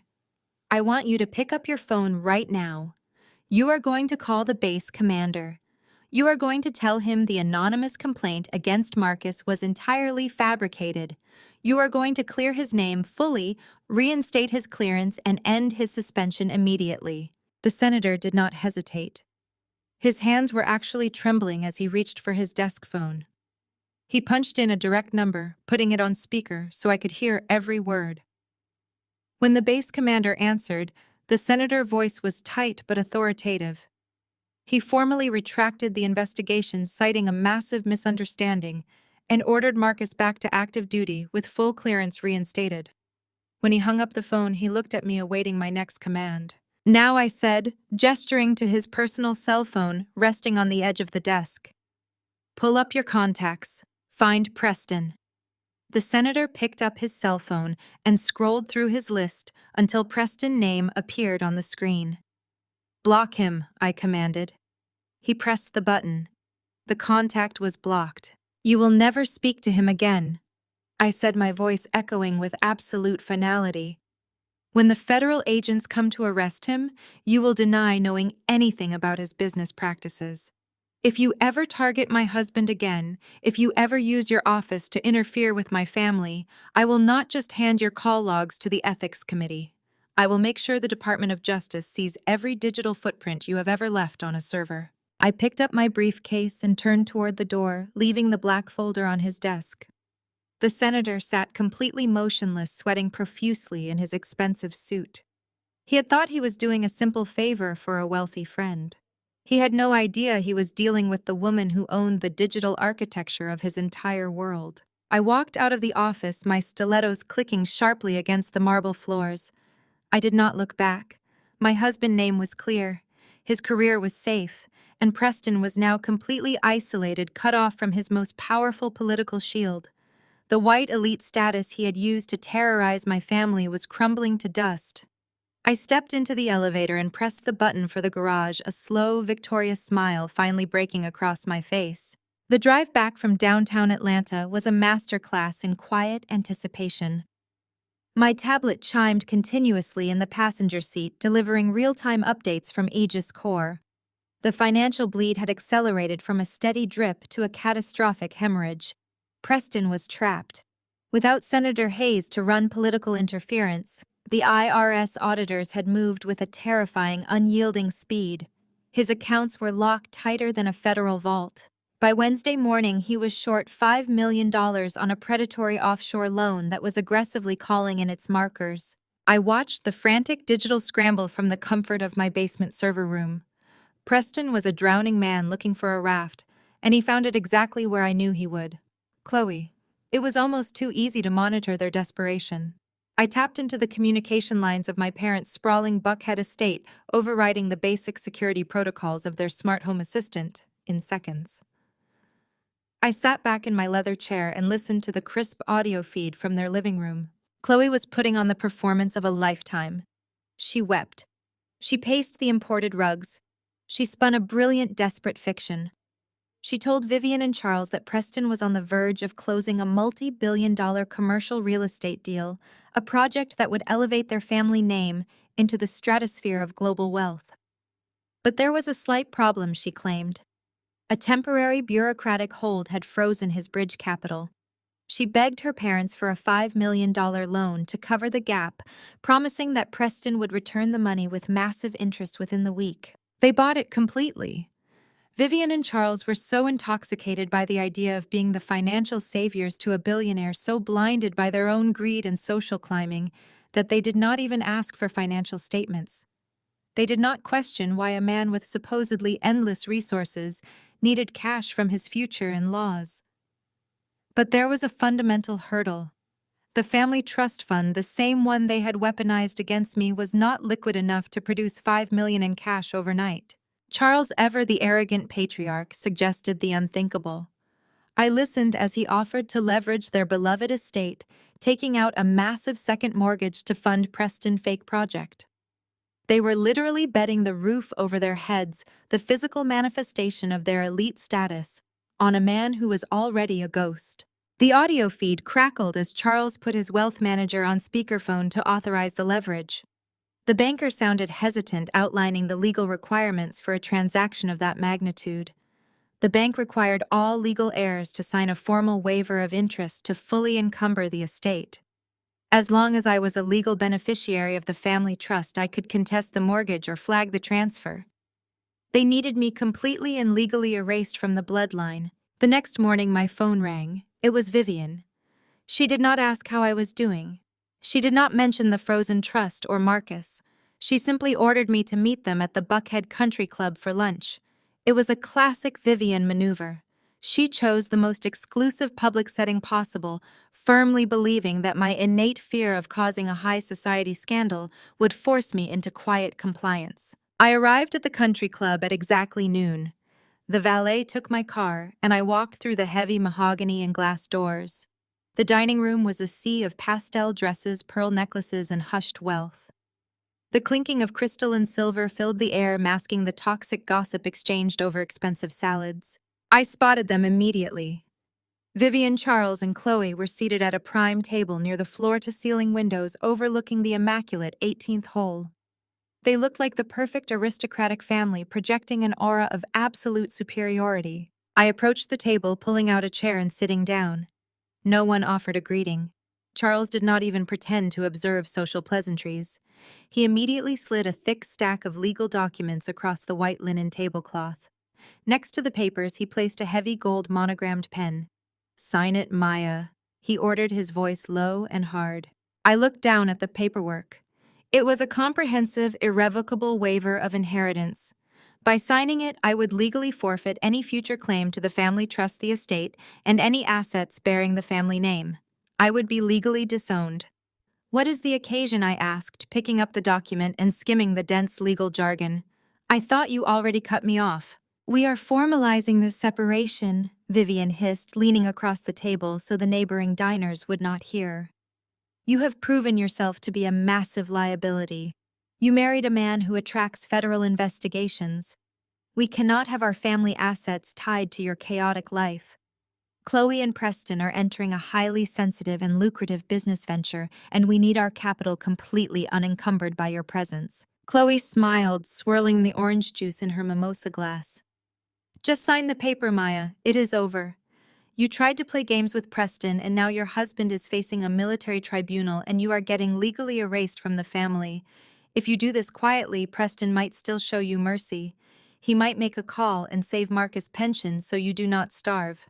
The sheer density of their delusion was staggering. They had no idea Senator Hayes had already folded, completely terrified by the digital guillotine I had placed over his career. They had no idea Marcus was back on active duty, with a pristine record, his commanding officer profusely apologizing for the political overreach. Preston was keeping his new family completely in the dark, using them as human shields to absorb the financial shockwave of his impending arrest. "You want to mortgage the house?" I said, my voice perfectly level. "You want to bet everything you own to cover Preston bad debt?" Charles slammed his hand softly onto the table, his face reddening. "How dare you speak about things you do not understand? Preston is a visionary. He is offering this family a seat at a table you could never even comprehend. You are a bitter dropout who fixes computers for pennies. You know absolutely nothing about high-level finance." "You are an embarrassment," Vivian added, her eyes flashing with pure contempt. "You disrespected the white elite of this city. You bit the hand that feeds Atlanta. Preston could ruin us all with a single word, but he is gracious enough to let us invest in his future. You will not stand in the way of our legacy. Sign the document." I picked up the gold pen, rolling the cool metal between my fingers. I looked at my mother, desperate, socially obsessed face. I looked at my father, a man so desperate for proximity to power that he was willing to bankrupt himself. I looked at my sister, who was unknowingly driving the getaway car for her own total ruin. They wanted me erased. They wanted to hand over their entire fortune to a sinking ship. I uncapped the pen. I pressed the golden nib against the signature line at the bottom of the final page. I could have warned them. I could have told them that Preston accounts were frozen, that the IRS was currently tearing through his ledgers, that the $5 million they were about to hand him would vanish into a federal seizure account the second the wire transfer cleared. But I looked at Chloe's smug smile and remembered the red mark she left on my sun face. I signed my name in a smooth, flowing script. I flipped to the next page and signed again. I signed away my claim to the mansion, the trust, and the toxic legacy they held so dear. I clicked the pen shut and placed it neatly on top of the documents. I pushed the stack back across the table toward my father. "It is all yours," I said, standing up from the table. "Every last cent. I hope Preston Project is everything you dreamed it would be." Vivian snatched the documents, pulling them tightly to her chest, a look of profound relief washing over her face. "Goodbye, Maya," she said, dismissing me entirely. I turned and walked out of the dining room, the afternoon sun warming my face as I stepped out of the country club. The trap was perfectly set. They had willingly locked themselves inside the burning building and handed me the key. I waited for the valet under the shade of the grand portico, the afternoon sun offering a stark contrast to the cold reality I had just orchestrated. I was checking my phone when a silver Aston Martin roared up the circular driveway, braking aggressively. The valet rushed forward to open the door, and Preston stepped out. He looked slightly thinner than the last time I saw him. There were dark circles under his eyes, and his usually immaculate suit looked hurriedly thrown on. The immense pressure of his collapsing empire was beginning to crack his flawless facade. But the moment his eyes landed on me, he straightened his spine and masked his desperation with a sickeningly familiar sneer. "Leaving so soon, Maya?" he asked, stopping inches from my personal space. "I assume Vivian got your signature on the waiver." I did not flinch. I just looked at him, taking in the sheer magnitude of his arrogance. "I signed it," I said simply. Preston let out a sharp, cruel laugh. "Smartest thing you have ever done. It is for the best, really. You never belonged in this circle. You and your husband lack the necessary pedigree to sit at the adults' table." He leaned closer, lowering his voice so the valet would not hear. He wanted to make sure his venom landed perfectly. "You think because you run a little IT company and your husband wears a uniform that you are players. But you people never understand macroeconomics. You operate on emotion and petty grievances. Real power, the kind of generational white wealth your parents are finally getting a taste of, through me operates on leverage and bloodlines. You do not have the stomach for high-level finance. You are just foot soldiers. And foot soldiers should never try to go to war with a general." He adjusted his cuffs, a smug smile playing on his lips. "Enjoy your mediocre suburban life, Maya, and tell Marcus to enjoy whatever desk duty the military allows him to keep. You just financed my next high-rise." I looked at him, absorbing every drop of his racist, classist vitriol. He truly believed he was untouchable. He believed the $5 million he was about to steal from my parents would save him. He had absolutely no idea that he was a dead man walking. "Good luck with your macroeconomics, Preston," I said, my voice perfectly smooth. "I prefer absolute mathematics." My car pulled up and I slipped into the driver's seat, leaving him standing on the pavement. I watched him in the rearview mirror as he confidently swaggered into the country club to collect his stolen lifeline. The drive home felt incredibly fast. When I walked through my front door, Marcus was in the kitchen pouring a cup of coffee. He was back in his uniform, his posture relaxed, and his command presence fully restored. The base commander had called him personally to apologize for the political overreach, assuring him his clearance was entirely unblemished. I walked straight past the kitchen and down the stairs into the basement server room.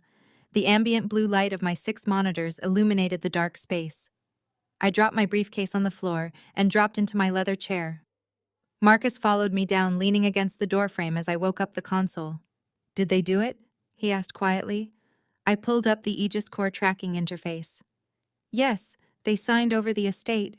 I typed a sequence of commands, locking onto the routing numbers for the Bank of Atlanta, where Charles and Vivian held their primary accounts. I could not access their money directly, but my software could monitor the peripheral metadata of large wire transfers interacting with Oakwell Capital. We waited in silence. The digital clock in the corner of my screen ticked forward. 2 in the afternoon, 3. At exactly 3:15 Eastern Standard Time, the screen flared. A massive data packet was initiated from my parents' bank. Charles had finalized the second mortgage. The bank had released the funds. $5 million was currently moving through the automated clearinghouse, en route to Preston Primary Corporate Receiving Account. "Here it comes," I whispered, leaning forward. The progress bar on the screen tracked the swift transfer. The digital funds hit Oakwell Capital firewall and passed through. The money landed in Preston account. For a fraction of a second, Preston had his $5 million. He had his liquidity. He had his lifeline. Then the trap snapped shut. The Internal Revenue Service algorithms, which had been lying dormant on Preston accounts ever since I uploaded the encrypted dossier of his federal crimes, instantly detected the massive influx of cash. The IRS system immediately categorized the $5 million as proceeds of a criminal money laundering enterprise. My monitors flashed a brilliant warning red. Federal Asset Seizure Protocol engaged, account frozen. The money did not bounce back to Charles. It did not stay with Preston. It was instantly forcefully swallowed by the United States government and locked in an inaccessible federal holding account pending a criminal indictment. Preston had nothing. My parents had a $5 million mortgage on an estate they could no longer afford. And the money they had sacrificed their daughter to get was gone forever. I leaned back in my chair and let out a long breath. Marcus walked up behind me and rested his hands on my shoulders, squeezing gently. "It is done," he said. "It was only the beginning." The real explosion happened on Friday morning. I was sitting at the kitchen island feeding Leo his oatmeal when the breaking news alert flashed across the television screen. Live helicopter footage showed a fleet of black SUVs surrounding the glass tower of Oakwell Capitol. Dozens of federal agents wearing windbreakers with FBI and IRS CID emblazoned in bold yellow letters were pouring into the lobby. The news anchor voice was breathless with the magnitude of the scandal. "We are getting reports of a massive coordinated federal raid on Oakwell Capitol, a prominent Atlanta real estate firm. Sources indicate the CEO, Preston Oakwell, is being indicted on multiple counts of wire fraud, bank fraud, and federal money laundering." The camera angle shifted to the ground level just in time to capture Preston being escorted out of the revolving glass doors. He was not wearing a tailored suit. He was wearing a rumpled dress shirt, his hands securely cuffed behind his back. Two federal agents guided him roughly into the back of an unmarked vehicle. He looked terrified, pale, and completely broken.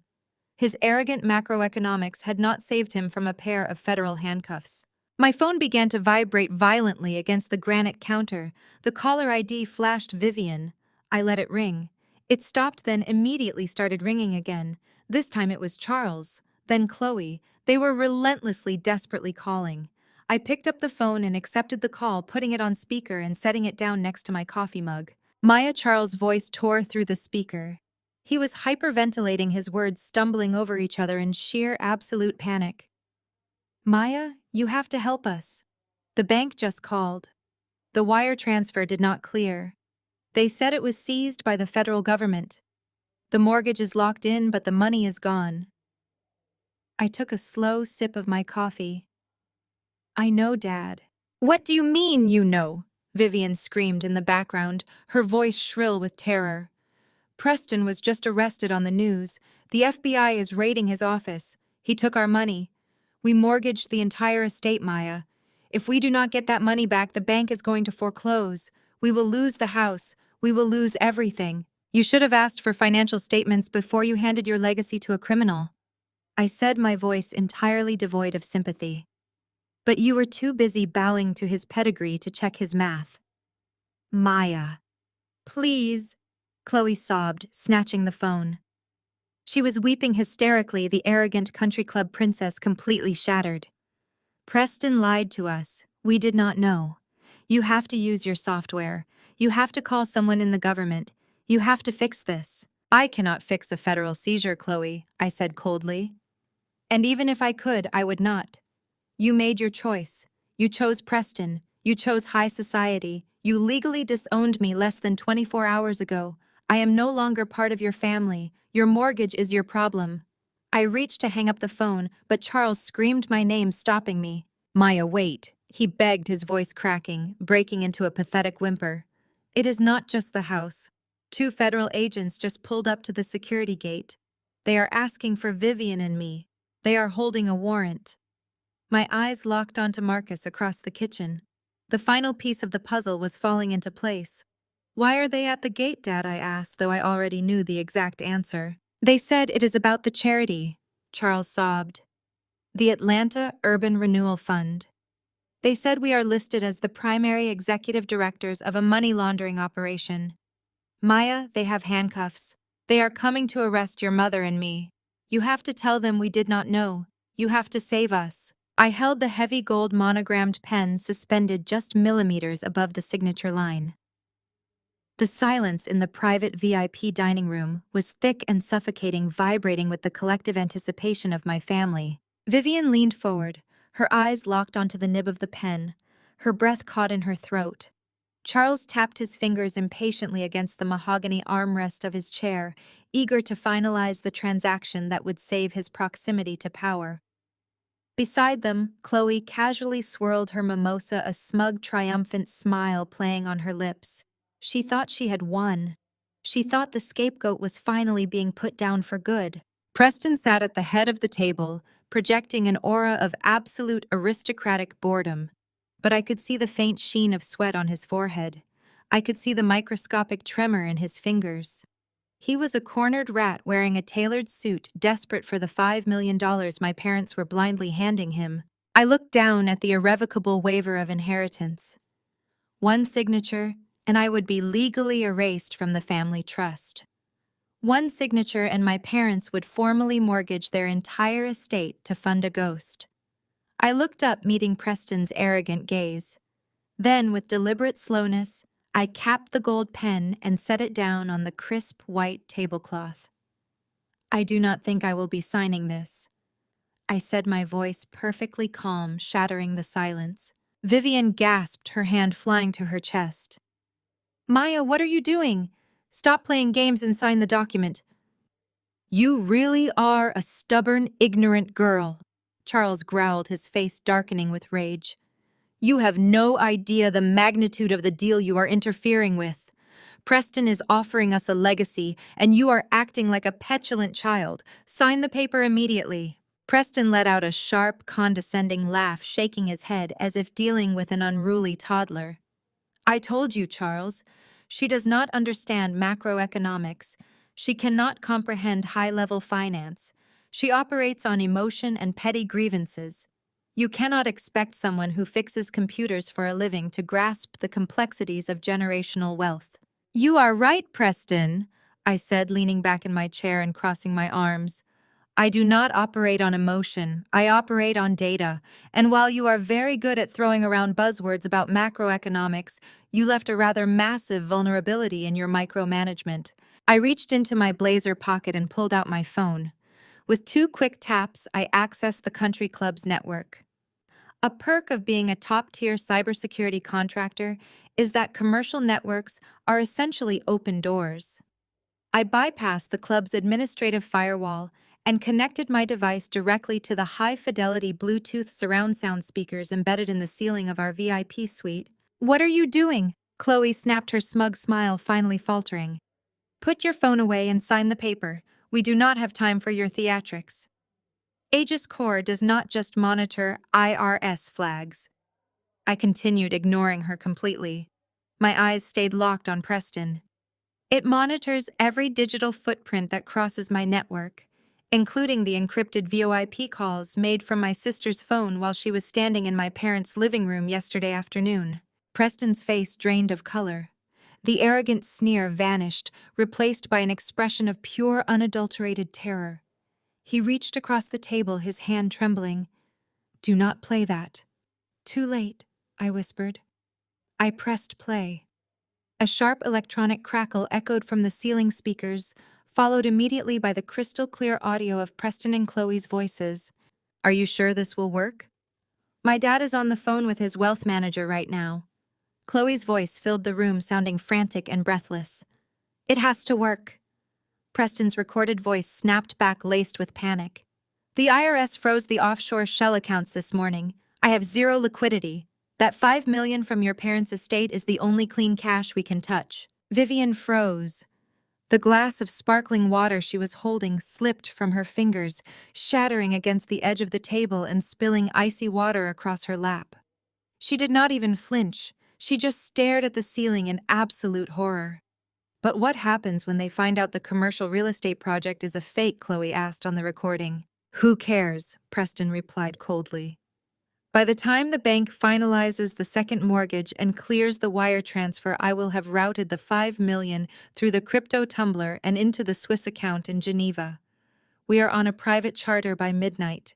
They will never see us again." Charles sat completely paralyzed, his mouth slightly open, the blood rushing from his face. The booming authoritarian patriarch had been reduced to a fragile, broken old man in a matter of seconds. "But my parents—" Chloe's voice hesitated. The IRS will come after them. You had them sign all the executive documents for the urban renewal charity. When the feds realize it's a money laundering front, my parents will take the fall. They'll lose the mansion to the bank, and they could go to federal prison. They are acceptable casualties, Chloe. Preston's recorded voice was utterly devoid of empathy. They are desperate, gullible social climbers. They practically handed us the noose because they wanted to feel important. We do not have time to worry about them. Are you with me or not? There was a 3-second pause on the recording, a heavy, damning silence that seemed to stretch into eternity in the dining room. I'm with you, Chloe finally answered. Let them take the fall. I just want out of Atlanta. I tapped the screen, stopping the playback. The silence that followed was absolute. It was not just quiet. It was the deafening sound of an entire worldview collapsing. The golden child illusion, the worship of high society, the desperate pursuit of white elite validation, it all shattered into a million irreparable pieces on the country club floor. Charles gripped the edge of the table, his knuckles turning white, his breathing shallow and rapid. He stared at Chloe, his eyes wide with a devastation so profound it was almost difficult to look at. You! Charles choked out his voice, a hoarse, ragged whisper. You were going to let us go to prison. You were going to steal our home and run. Vivian was shaking violently. She looked at her favorite daughter, the child she had protected, praised, and held above me for 30 years. Chloe, tell me this is a lie. Tell me she fabricated this. Chloe was hyperventilating, backing her chair away from the table.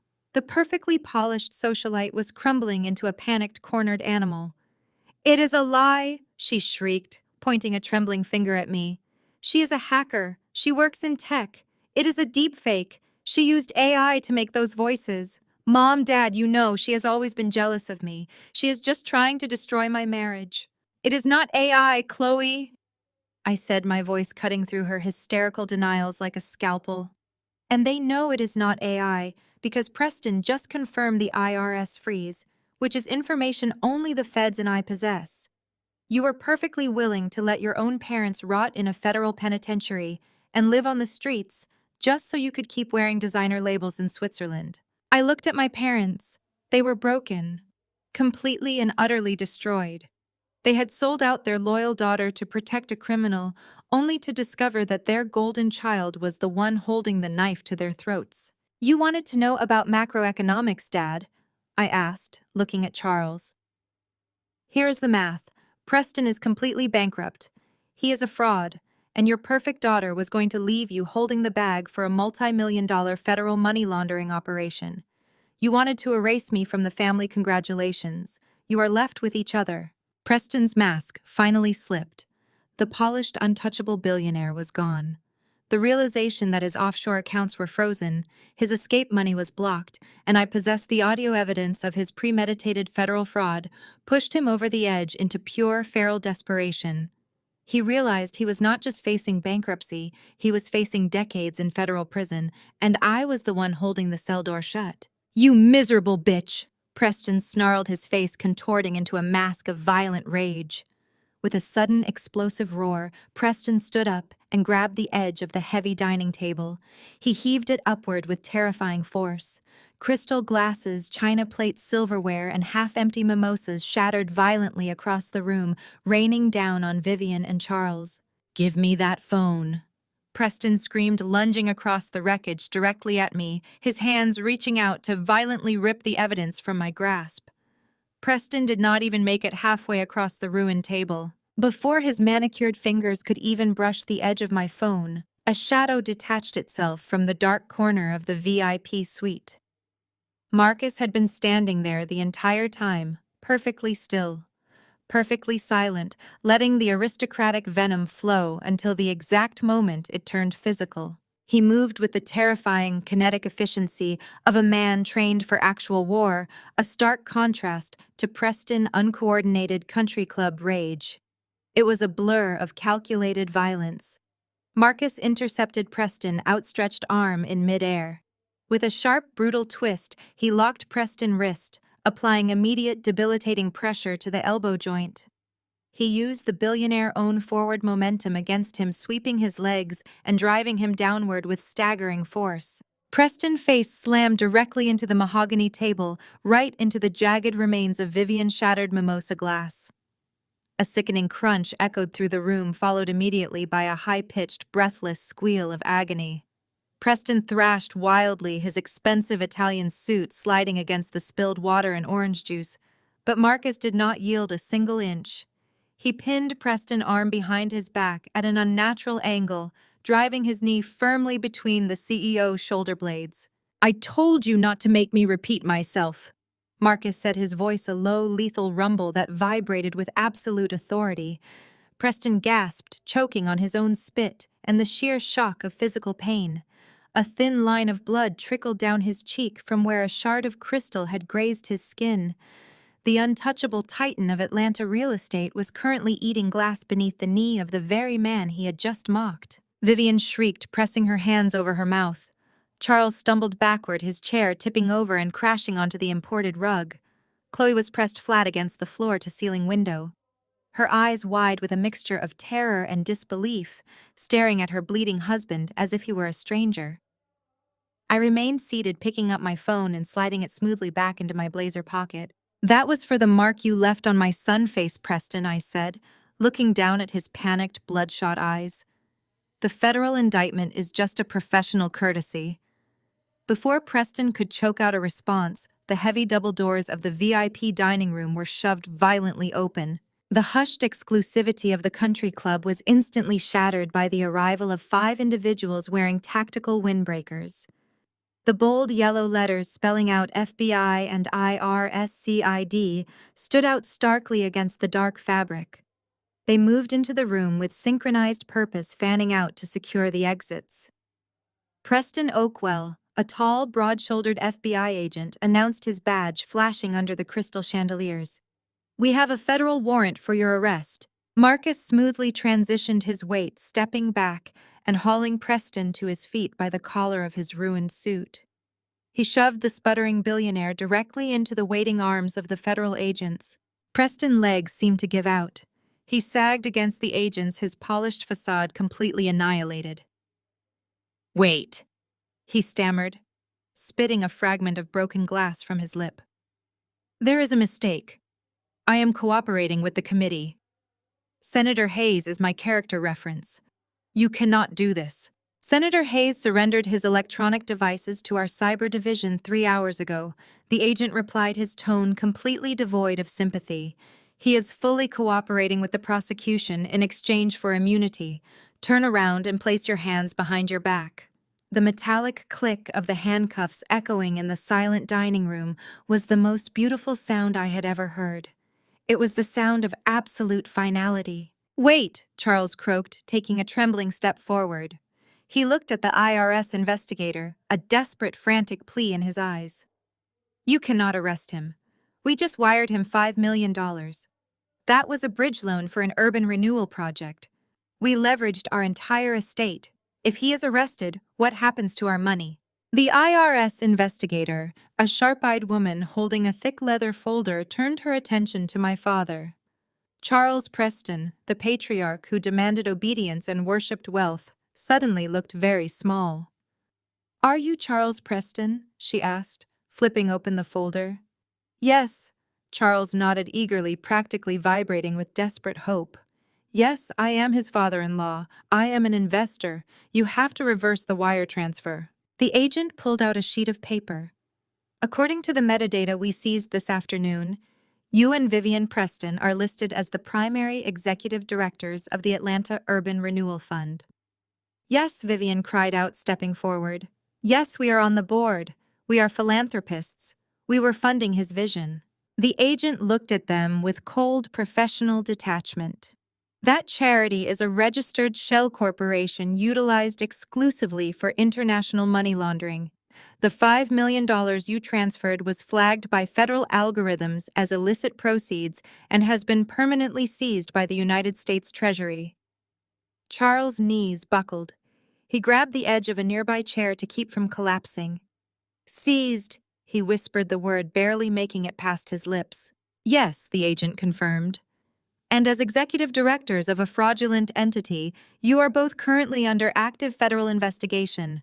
I suggest you retain defense counsel immediately. We will be in touch regarding subpoenas for your personal financial records." Vivian let out a guttural, devastating wail.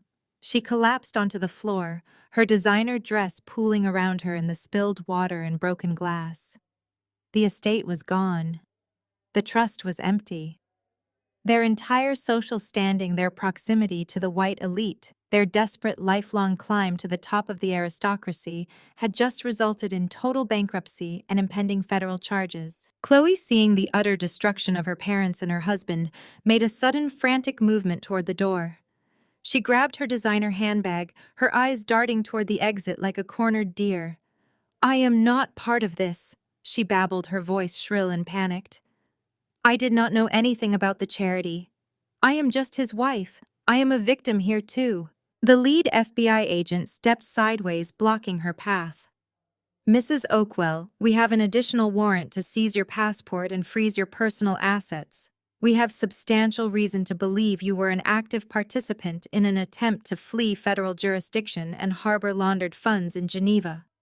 "I did not?" Chloe shrieked, tears ruining her perfect makeup. "I did not know about Geneva." I pulled my phone out of my pocket and tapped the screen. "By the time the bank finalizes the second mortgage and clears the wire transfer, I will have routed the $5 million through the crypto tumbler and into the Swiss account in Geneva. We are on a private charter by midnight. They will never see us again. Are you with me or not?" "I am with you. Let them take the fall. I just want out of Atlanta." I paused the audio.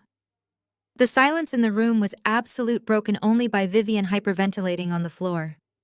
Chloe stared at me, her jaw trembling, her eyes wide with the realization that she had just been trapped by her own words in front of 5 federal agents. "You recorded me," Chloe whispered, horror stripping away her arrogant bravado. "I monitor everything, Chloe," I replied simply. Preston was hauled toward the door by 2 agents, his head hanging low, a thoroughly broken man. He did not look back at Chloe. He did not look at Charles or Vivian. He just stared at the floor, the crushing weight of his macroeconomics finally bringing him to his knees. As the agents led him away, Vivian suddenly scrambled across the floor on her hands and knees. She reached out and grabbed the hem of my trousers, her fingers digging into the fabric with desperate, terrifying strength. "Maya," she sobbed, looking up at me with mascara streaming down her face. "Maya, please, you are a genius. You know these computer systems. You have the recordings. You can tell them we were tricked. You can hack into the bank and stop the mortgage. You have to save the house, Maya. We are your family. We are your blood." I looked down at the woman who had spent my entire life making me feel small. The woman who had repeatedly told me I was an embarrassment. The woman who had tried to force me to sign away my inheritance so she could hand her fortune to a racist criminal. I gently but firmly pried her fingers off my clothing and took a step back. I looked at the mahogany table. The irrevocable waiver of inheritance was still sitting there, miraculously untouched by the shattered glass and spilled drinks. Beside it lay the heavy gold monogrammed pen. I picked up the pen, turning it over in my hands. I did not look at the document. I looked at Charles, who was weeping silently into his hands, and then at Vivian, who was staring up at me with pathetic, desperate hope. I clicked the pen shut and slid it into my pocket. "I offered you the truth years ago," I said, my voice echoing clearly in the ruined dining room. "You chose the illusion because it came in a tailored suit. You made your choice, Vivian.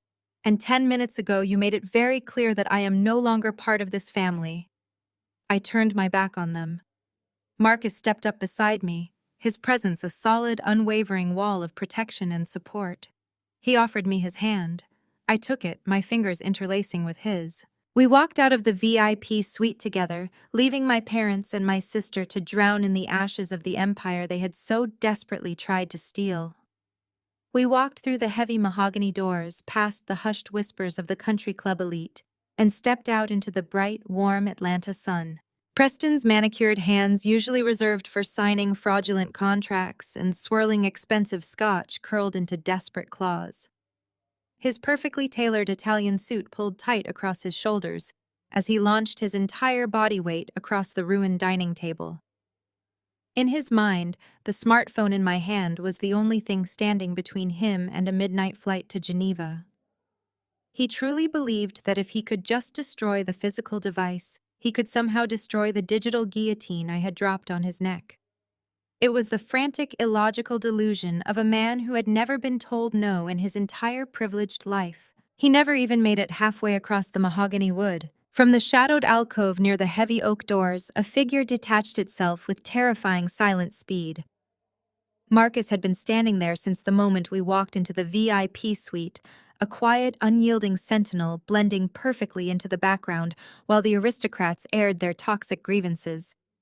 He had let them hurl their racist insults, let them flaunt their classist superiority, waiting with the absolute discipline of a man trained for actual war. Preston's fingers were mere inches from my phone when Marcus intercepted him. There was no frantic grappling, no messy barroom brawling.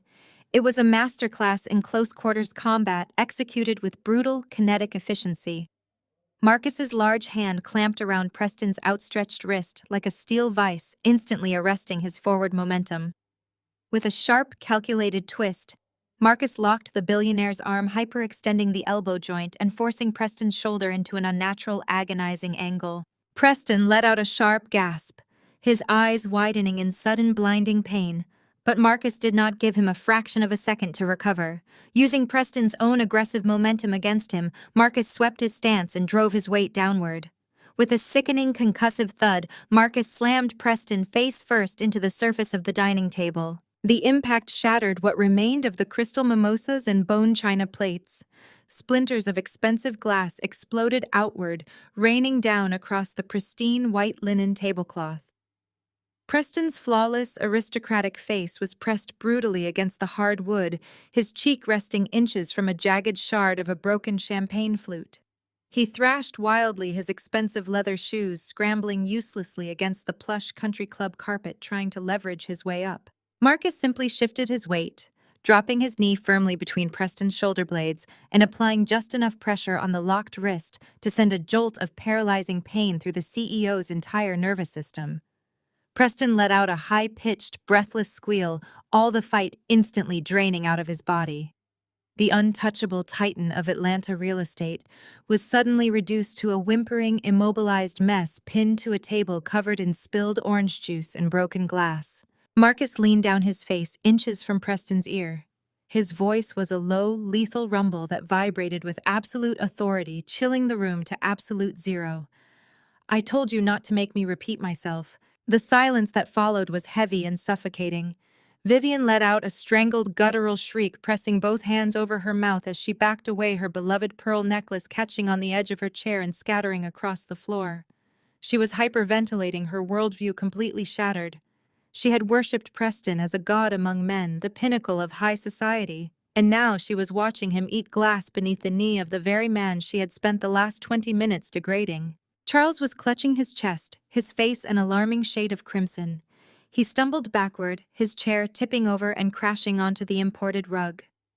He looked at the man he had just bet his entire estate on, the visionary he had mortgaged his legacy to fund.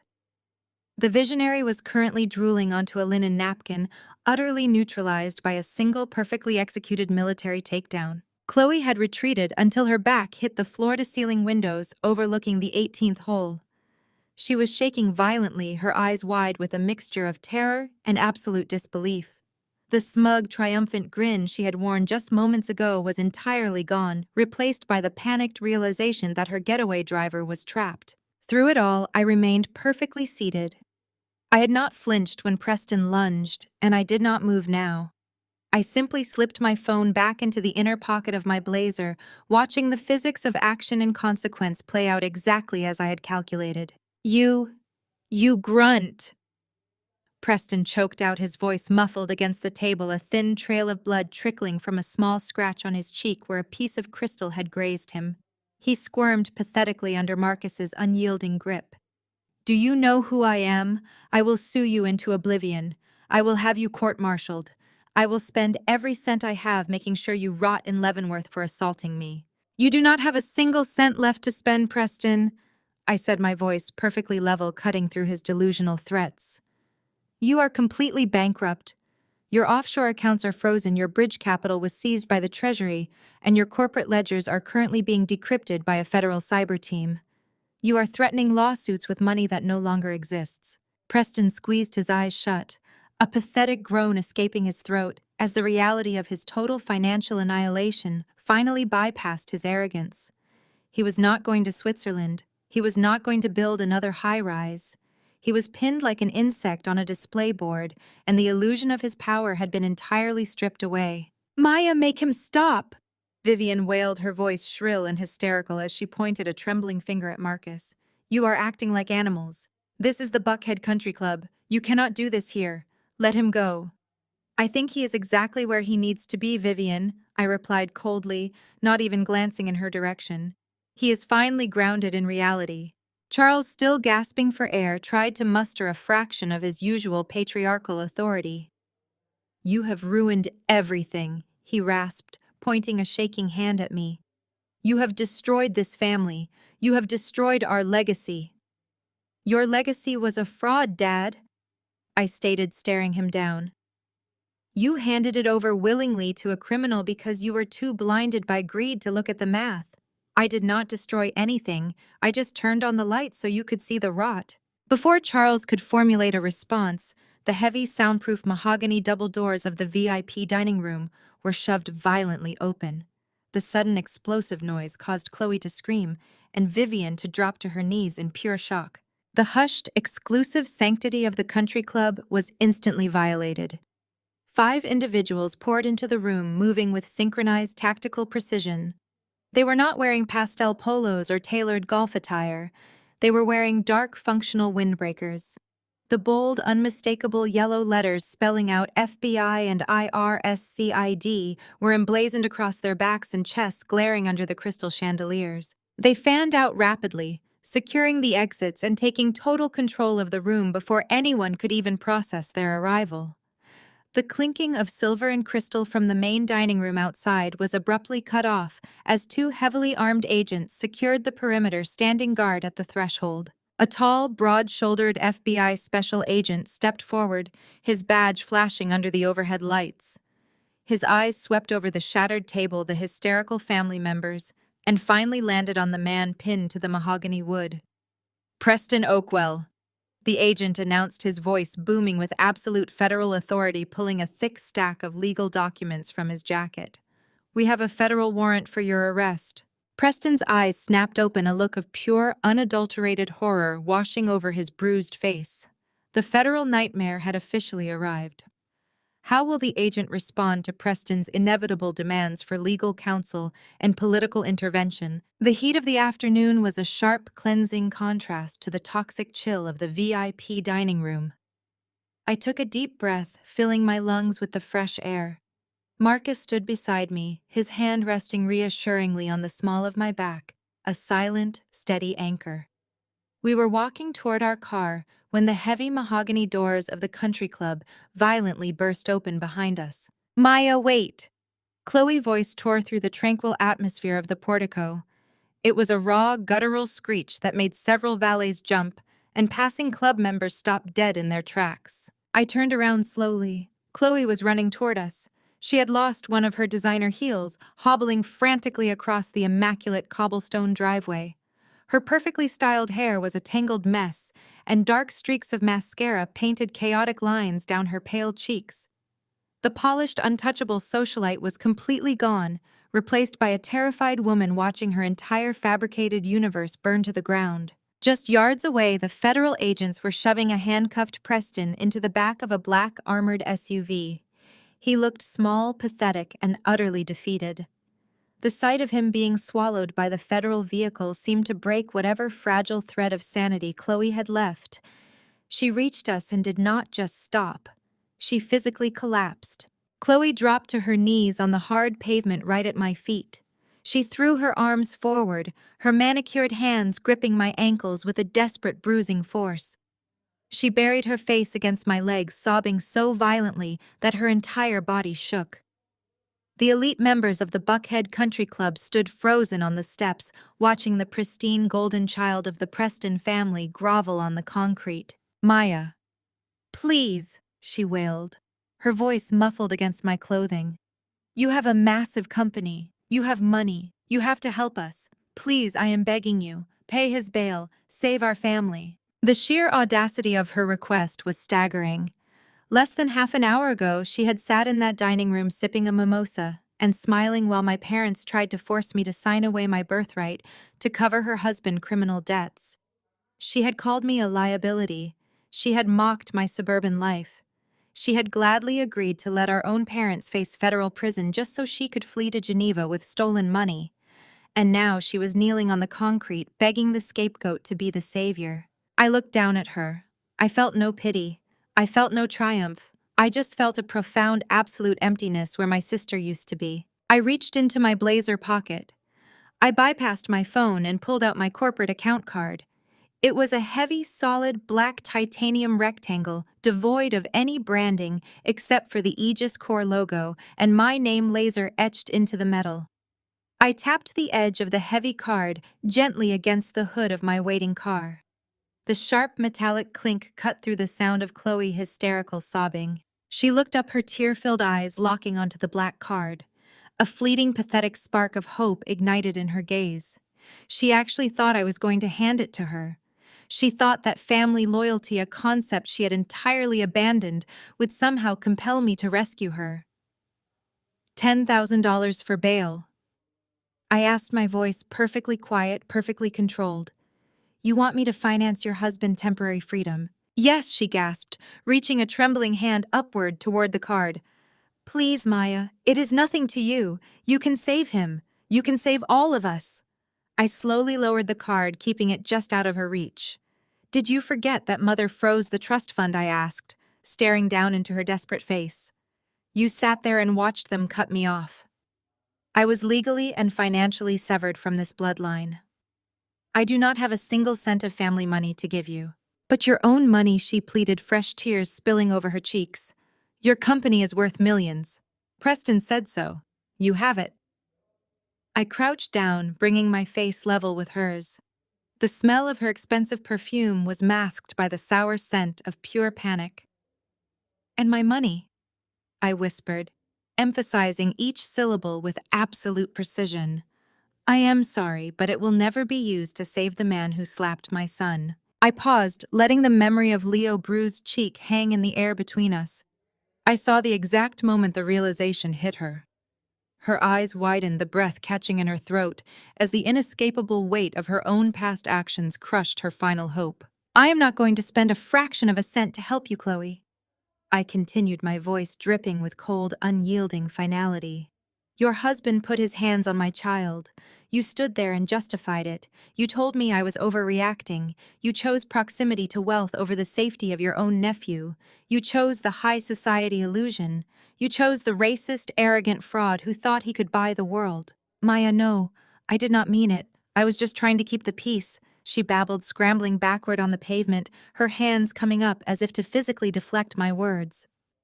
"You chose your side," I said, standing back up and towering over her. "Now you get to live with it.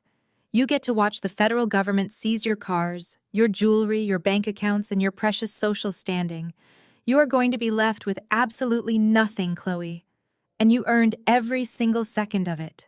I slipped the black titanium card back into my pocket. Marcus smoothly opened the passenger door of our car. I stepped inside the leather seat, cool and comforting.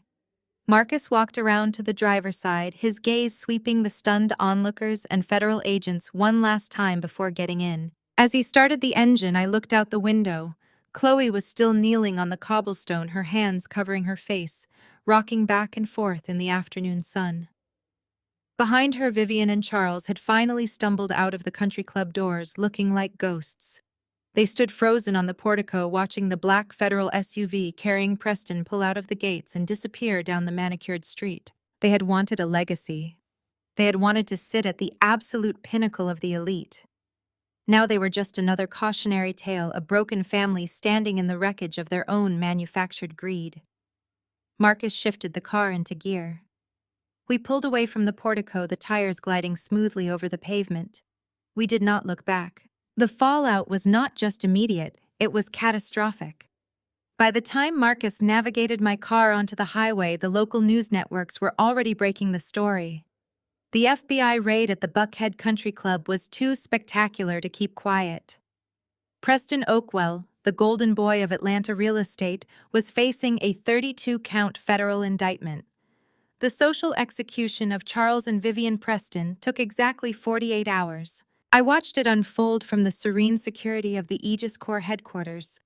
The high society circles that my parents had bled themselves dry to impress turned on them with breathtaking speed.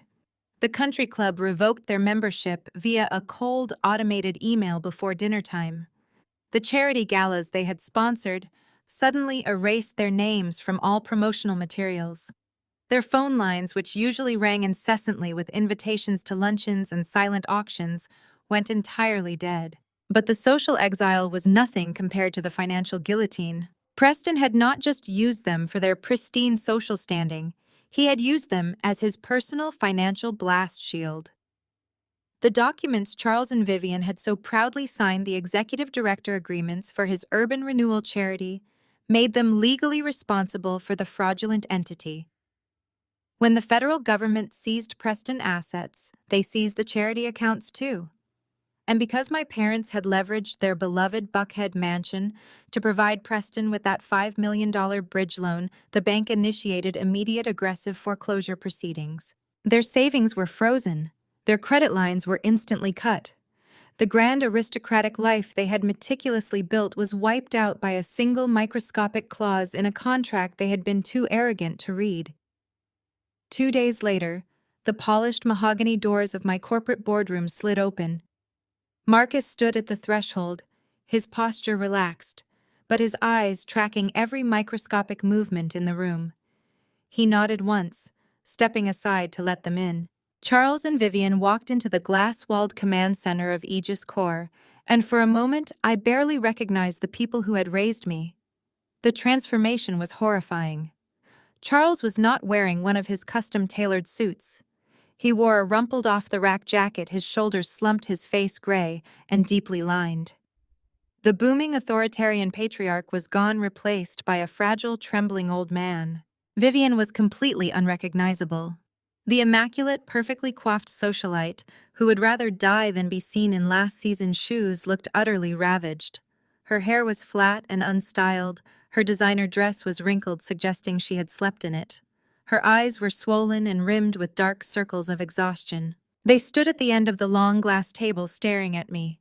I sat at the head of it, flanked by digital screens displaying global cybersecurity metrics. It was a flawless, absolute reversal of the power dynamic we had played out at the country club. Maya Charles started, his voice a hoarse, raspy whisper. He did not command me to stand. He did not demand respect. He just sounded broken. I did not offer them a seat. I just looked at them, waiting.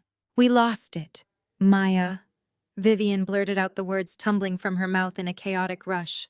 We lost everything. The bank locked the doors this morning. They changed the codes. We cannot even get inside to retrieve my jewelry. The federal agents froze our retirement accounts. They say we owe millions in penalties for the money laundering. They are talking about criminal negligence. Charles could go to prison. Her voice cracked, rising an octave as pure, unfiltered panic set in. My friends will not speak to me, Vivian continued, her hands shaking violently. The people we have known for 30 years will not even answer the door. We spent the night in a cheap motel by the interstate, a Motel Maya. We have nowhere to go. Where is Chloe? I asked, my tone completely flat. Charles flinched, looking down at the pristine floor. Chloe left, he muttered. When the feds seized her bank accounts, she packed whatever designer bags she could carry and called a friend. She turned her phone off. We do not know where she is. She left us. The golden child had fled the burning building, leaving her elderly parents trapped in the flames. It was exactly the kind of macroeconomics Preston had taught her. Self-preservation, above all else. We need your help. Maya. Vivian stepped forward, her eyes wide and desperate. You have this massive building. You have security. You have money. You can hire lawyers for us. You can buy the mansion back from the bank before it goes to auction. You have to save us. We have absolutely nothing left." I leaned back in my ergonomic chair, resting my hands on the glass table. "Did you read the documents you signed, Vivian?" I asked. "Did you look at the liability clauses before you mortgaged your entire existence to fund a criminal?" "We trusted him." Charles choked out, gripping the back of a chair to keep himself upright. "He was supposed to elevate us. He was bringing us into the billionaire class. We thought we were securing a dynasty. We did not know he was bankrupt." "You did not want to know," I corrected him. "You wanted the illusion of power so badly that you willingly marched to the slaughterhouse. I warned you. I told you he was volatile. I told you the numbers did not make sense, but you preferred to call me a petulant child. You preferred to tell me I was ungrateful and ignorant. You mocked the very skills that could have protected you." Vivian let out a sharp, devastated sob. She practically ran around the edge of the glass table, closing the distance between us. The woman who had never offered me a single ounce of genuine maternal warmth, who had spent 3 decades holding me at arm's length, suddenly threw her arms wide open. She lunged forward, intending to pull me into a desperate, pleading embrace. She wanted to use the physical connection of motherhood, the biological tie she had weaponized my entire life, to force me into submission. I stood up and took a deliberate, measured step backward. Vivian's arms wrapped around empty air. She stumbled slightly, her hands dropping to her sides as she stared at me, her face crumpling in absolute despair. "Maya, please," she wailed, tears finally spilling over her cheeks and ruining whatever makeup she had left. "I am your mother. You have to take us in. You cannot leave us on the street. Please forgive us. We are a family. You have to protect us." I looked at the woman crying in front of me. I searched my chest for any lingering trace of guilt, any residual childhood instinct to comfort her. There was nothing. The well had run completely dry. "You once said I was a disappointment, Vivian," I said, my voice calm, steady, and brutally clear. "You announced it proudly to anyone who would listen. You said I lacked ambition. You said I was a failure because I did not care about your country club politics or your fake aristocratic friends." Vivian shook her head frantically, reaching out a trembling hand. "I did not mean it. I was just trying to push you to be better, please." I ignored her hollow apologies. "But today your biggest disappointment is that I am no longer your daughter." The words struck her like a physical blow. She gasped, her hand flying to her chest as if she had been shot. Charles let out a low, defeated groan, covering his face with both hands. "I severed that tie the moment you handed me a waiver of inheritance and demanded I erase myself to save your golden child," I continued, staring directly into her terrified eyes. "You wanted me out of the family trust. Consider it done. You wanted to bet your entire lives on Chloe and Preston. You won that bet. You get to keep everything they brought you." "Maya, you cannot do this," Charles pleaded, his voice cracking. "We will die out there. We have no money. We have no one." "Keep Chloe," I said, delivering the final absolute verdict. "She is the only asset you have left." I turned to Marcus, who had already stepped forward, anticipating my command. "Escort them out of the building, Marcus. If they refuse to leave, call the local authorities and have them removed for trespassing." Vivian let out a piercing scream, falling to her knees right there on the boardroom floor. She reached for me, sobbing hysterically, begging and pleading for a second chance, for a shred of mercy she had never once shown me. Charles just stood there, entirely paralyzed, watching his wife grovel on the floor of the daughter they had thrown away. Marcus did not hesitate. He moved with swift professional efficiency, taking Charles by the arm and guiding the broken man toward the door. 2 building security officers appeared instantly, helping lift Vivian to her feet and steering her out of the room despite her thrashing and wailing. I stood alone in the quiet hum of the server towers, looking out through the floor-to-ceiling windows at the sprawling Atlanta skyline. The frantic cries of my mother faded down the hallway, eventually silenced completely by the heavy sliding doors of the elevator bank. The storm had finally passed. The toxic empire had burned itself to the ground, consuming everyone who had danced in its flames. I took a deep breath, the air in my office feeling lighter, cleaner than it had in years. I turned back to my digital displays, the bright lines of code and global networks waiting for my command. I had lost a family, but I had finally gained the world. The interior of the armored car was a silent, insulated sanctuary, instantly shutting out the frantic wails of my mother, the sirens echoing in the distance, and the chaotic, spectacular collapse of the Preston family legacy. As Marcus navigated the heavy vehicle down the pristine, oak-lined streets of Buckhead, I watched the sprawling, manicured lawns of the country club blur past my window. My pulse, which had been a steady, rhythmic drumbeat of adrenaline throughout the entire confrontation, finally began to slow. For 30 years, I had carried the suffocating, invisible weight of their judgment. 30 years of being the designated scapegoat, the cautionary tale, the embarrassing defective footnote in Vivian and Charles's meticulously curated aristocratic fantasy. They had demanded total conformity, and when I refused to bend to their toxic classist worldview, they had tried to break me. And now, in less than a single hour, their entire manufactured universe had been reduced to ash. I leaned my head against the cool leather of the headrest, closing my eyes, and letting the profound reality of the moment wash over me. I did not feel the petty, vindictive thrill of a child getting even. I felt something much deeper, much more powerful. I felt the absolute, unshakable peace of a sovereign who had successfully defended her borders. Charles and Vivian were going to face the catastrophic fallout of their own greed. They would face federal subpoenas, the immediate foreclosure of their beloved mansion, and the total devastating exile from the high society they had worshipped. Chloe would be left with a frozen bank account and a federally indicted husband. They had gambled their souls for a seat at Preston's table, only to discover the table was rigged with explosives.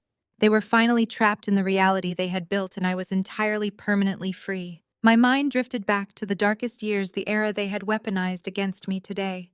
When I walked away from their conditional love, I had walked away with absolutely nothing. I remembered the sharp chemical smell of bleach and cheap hairspray in that tiny, cramped salon on the industrial outskirts of the city. I remembered standing on my feet for 12 hours a day sweeping up hair clippings for minimum wage, my hands cracked and aching. I remembered Vivian's absolute theatrical horror whenever her elite friends inquired about her youngest daughter. "She does hair," Vivian would whisper, treating the profession like a terminal diagnosis. "She threw her life away. She is a college dropout." To them, my departure from their world was a failure. They looked at my modest apartment, my tired eyes and my silence, and they saw a defeated woman. Chloe would occasionally drive her leased Mercedes past my salon, parading her designer handbags, and her wealthy fiancé reveling in the illusion of her superiority. They all thought that was the end of my story.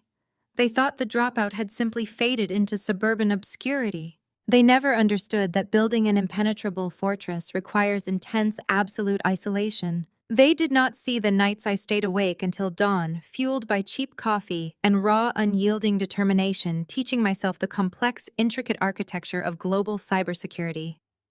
They did not see the thousands of hours I spent writing code, analyzing financial networks, and quietly constructing the digital armor that would eventually become Aegis Core. They mistook my tactical retreat for surrender. They mistook my silence for weakness. Marcus's voice pulled me gently from the past. "We are here." I opened my eyes. We had left the sprawling mansions of Buckhead behind and pulled into the highly secured, sun-drenched private courtyard of the Aegis Core Executive Annex. The heavy reinforced steel gates slid shut behind our vehicle with a solid, reassuring thud, locking out the noise of the city, locking out the wreckage of my bloodline. Waiting for us near the glass entrance of the facility, standing in a brilliant golden patch of midday sunlight, was my personal security detail holding the center of my universe. Marcus shifted the car into park and was out of the driver's seat in a fraction of a second. I watched through the windshield as my towering, lethal husband, the man who had just dismantled a fraudulent billionaire with terrifying, effortless precision, walked over to the guard. The hard, dangerous lines of his jaw instantly melted into a display of pure, unguarded tenderness. He reached out with his large, scarred hands and gently lifted Leo into his arms. Leo let out a bright musical giggle that carried through the warm air, his tiny hands reaching out to grab the lapel of Marcus's jacket.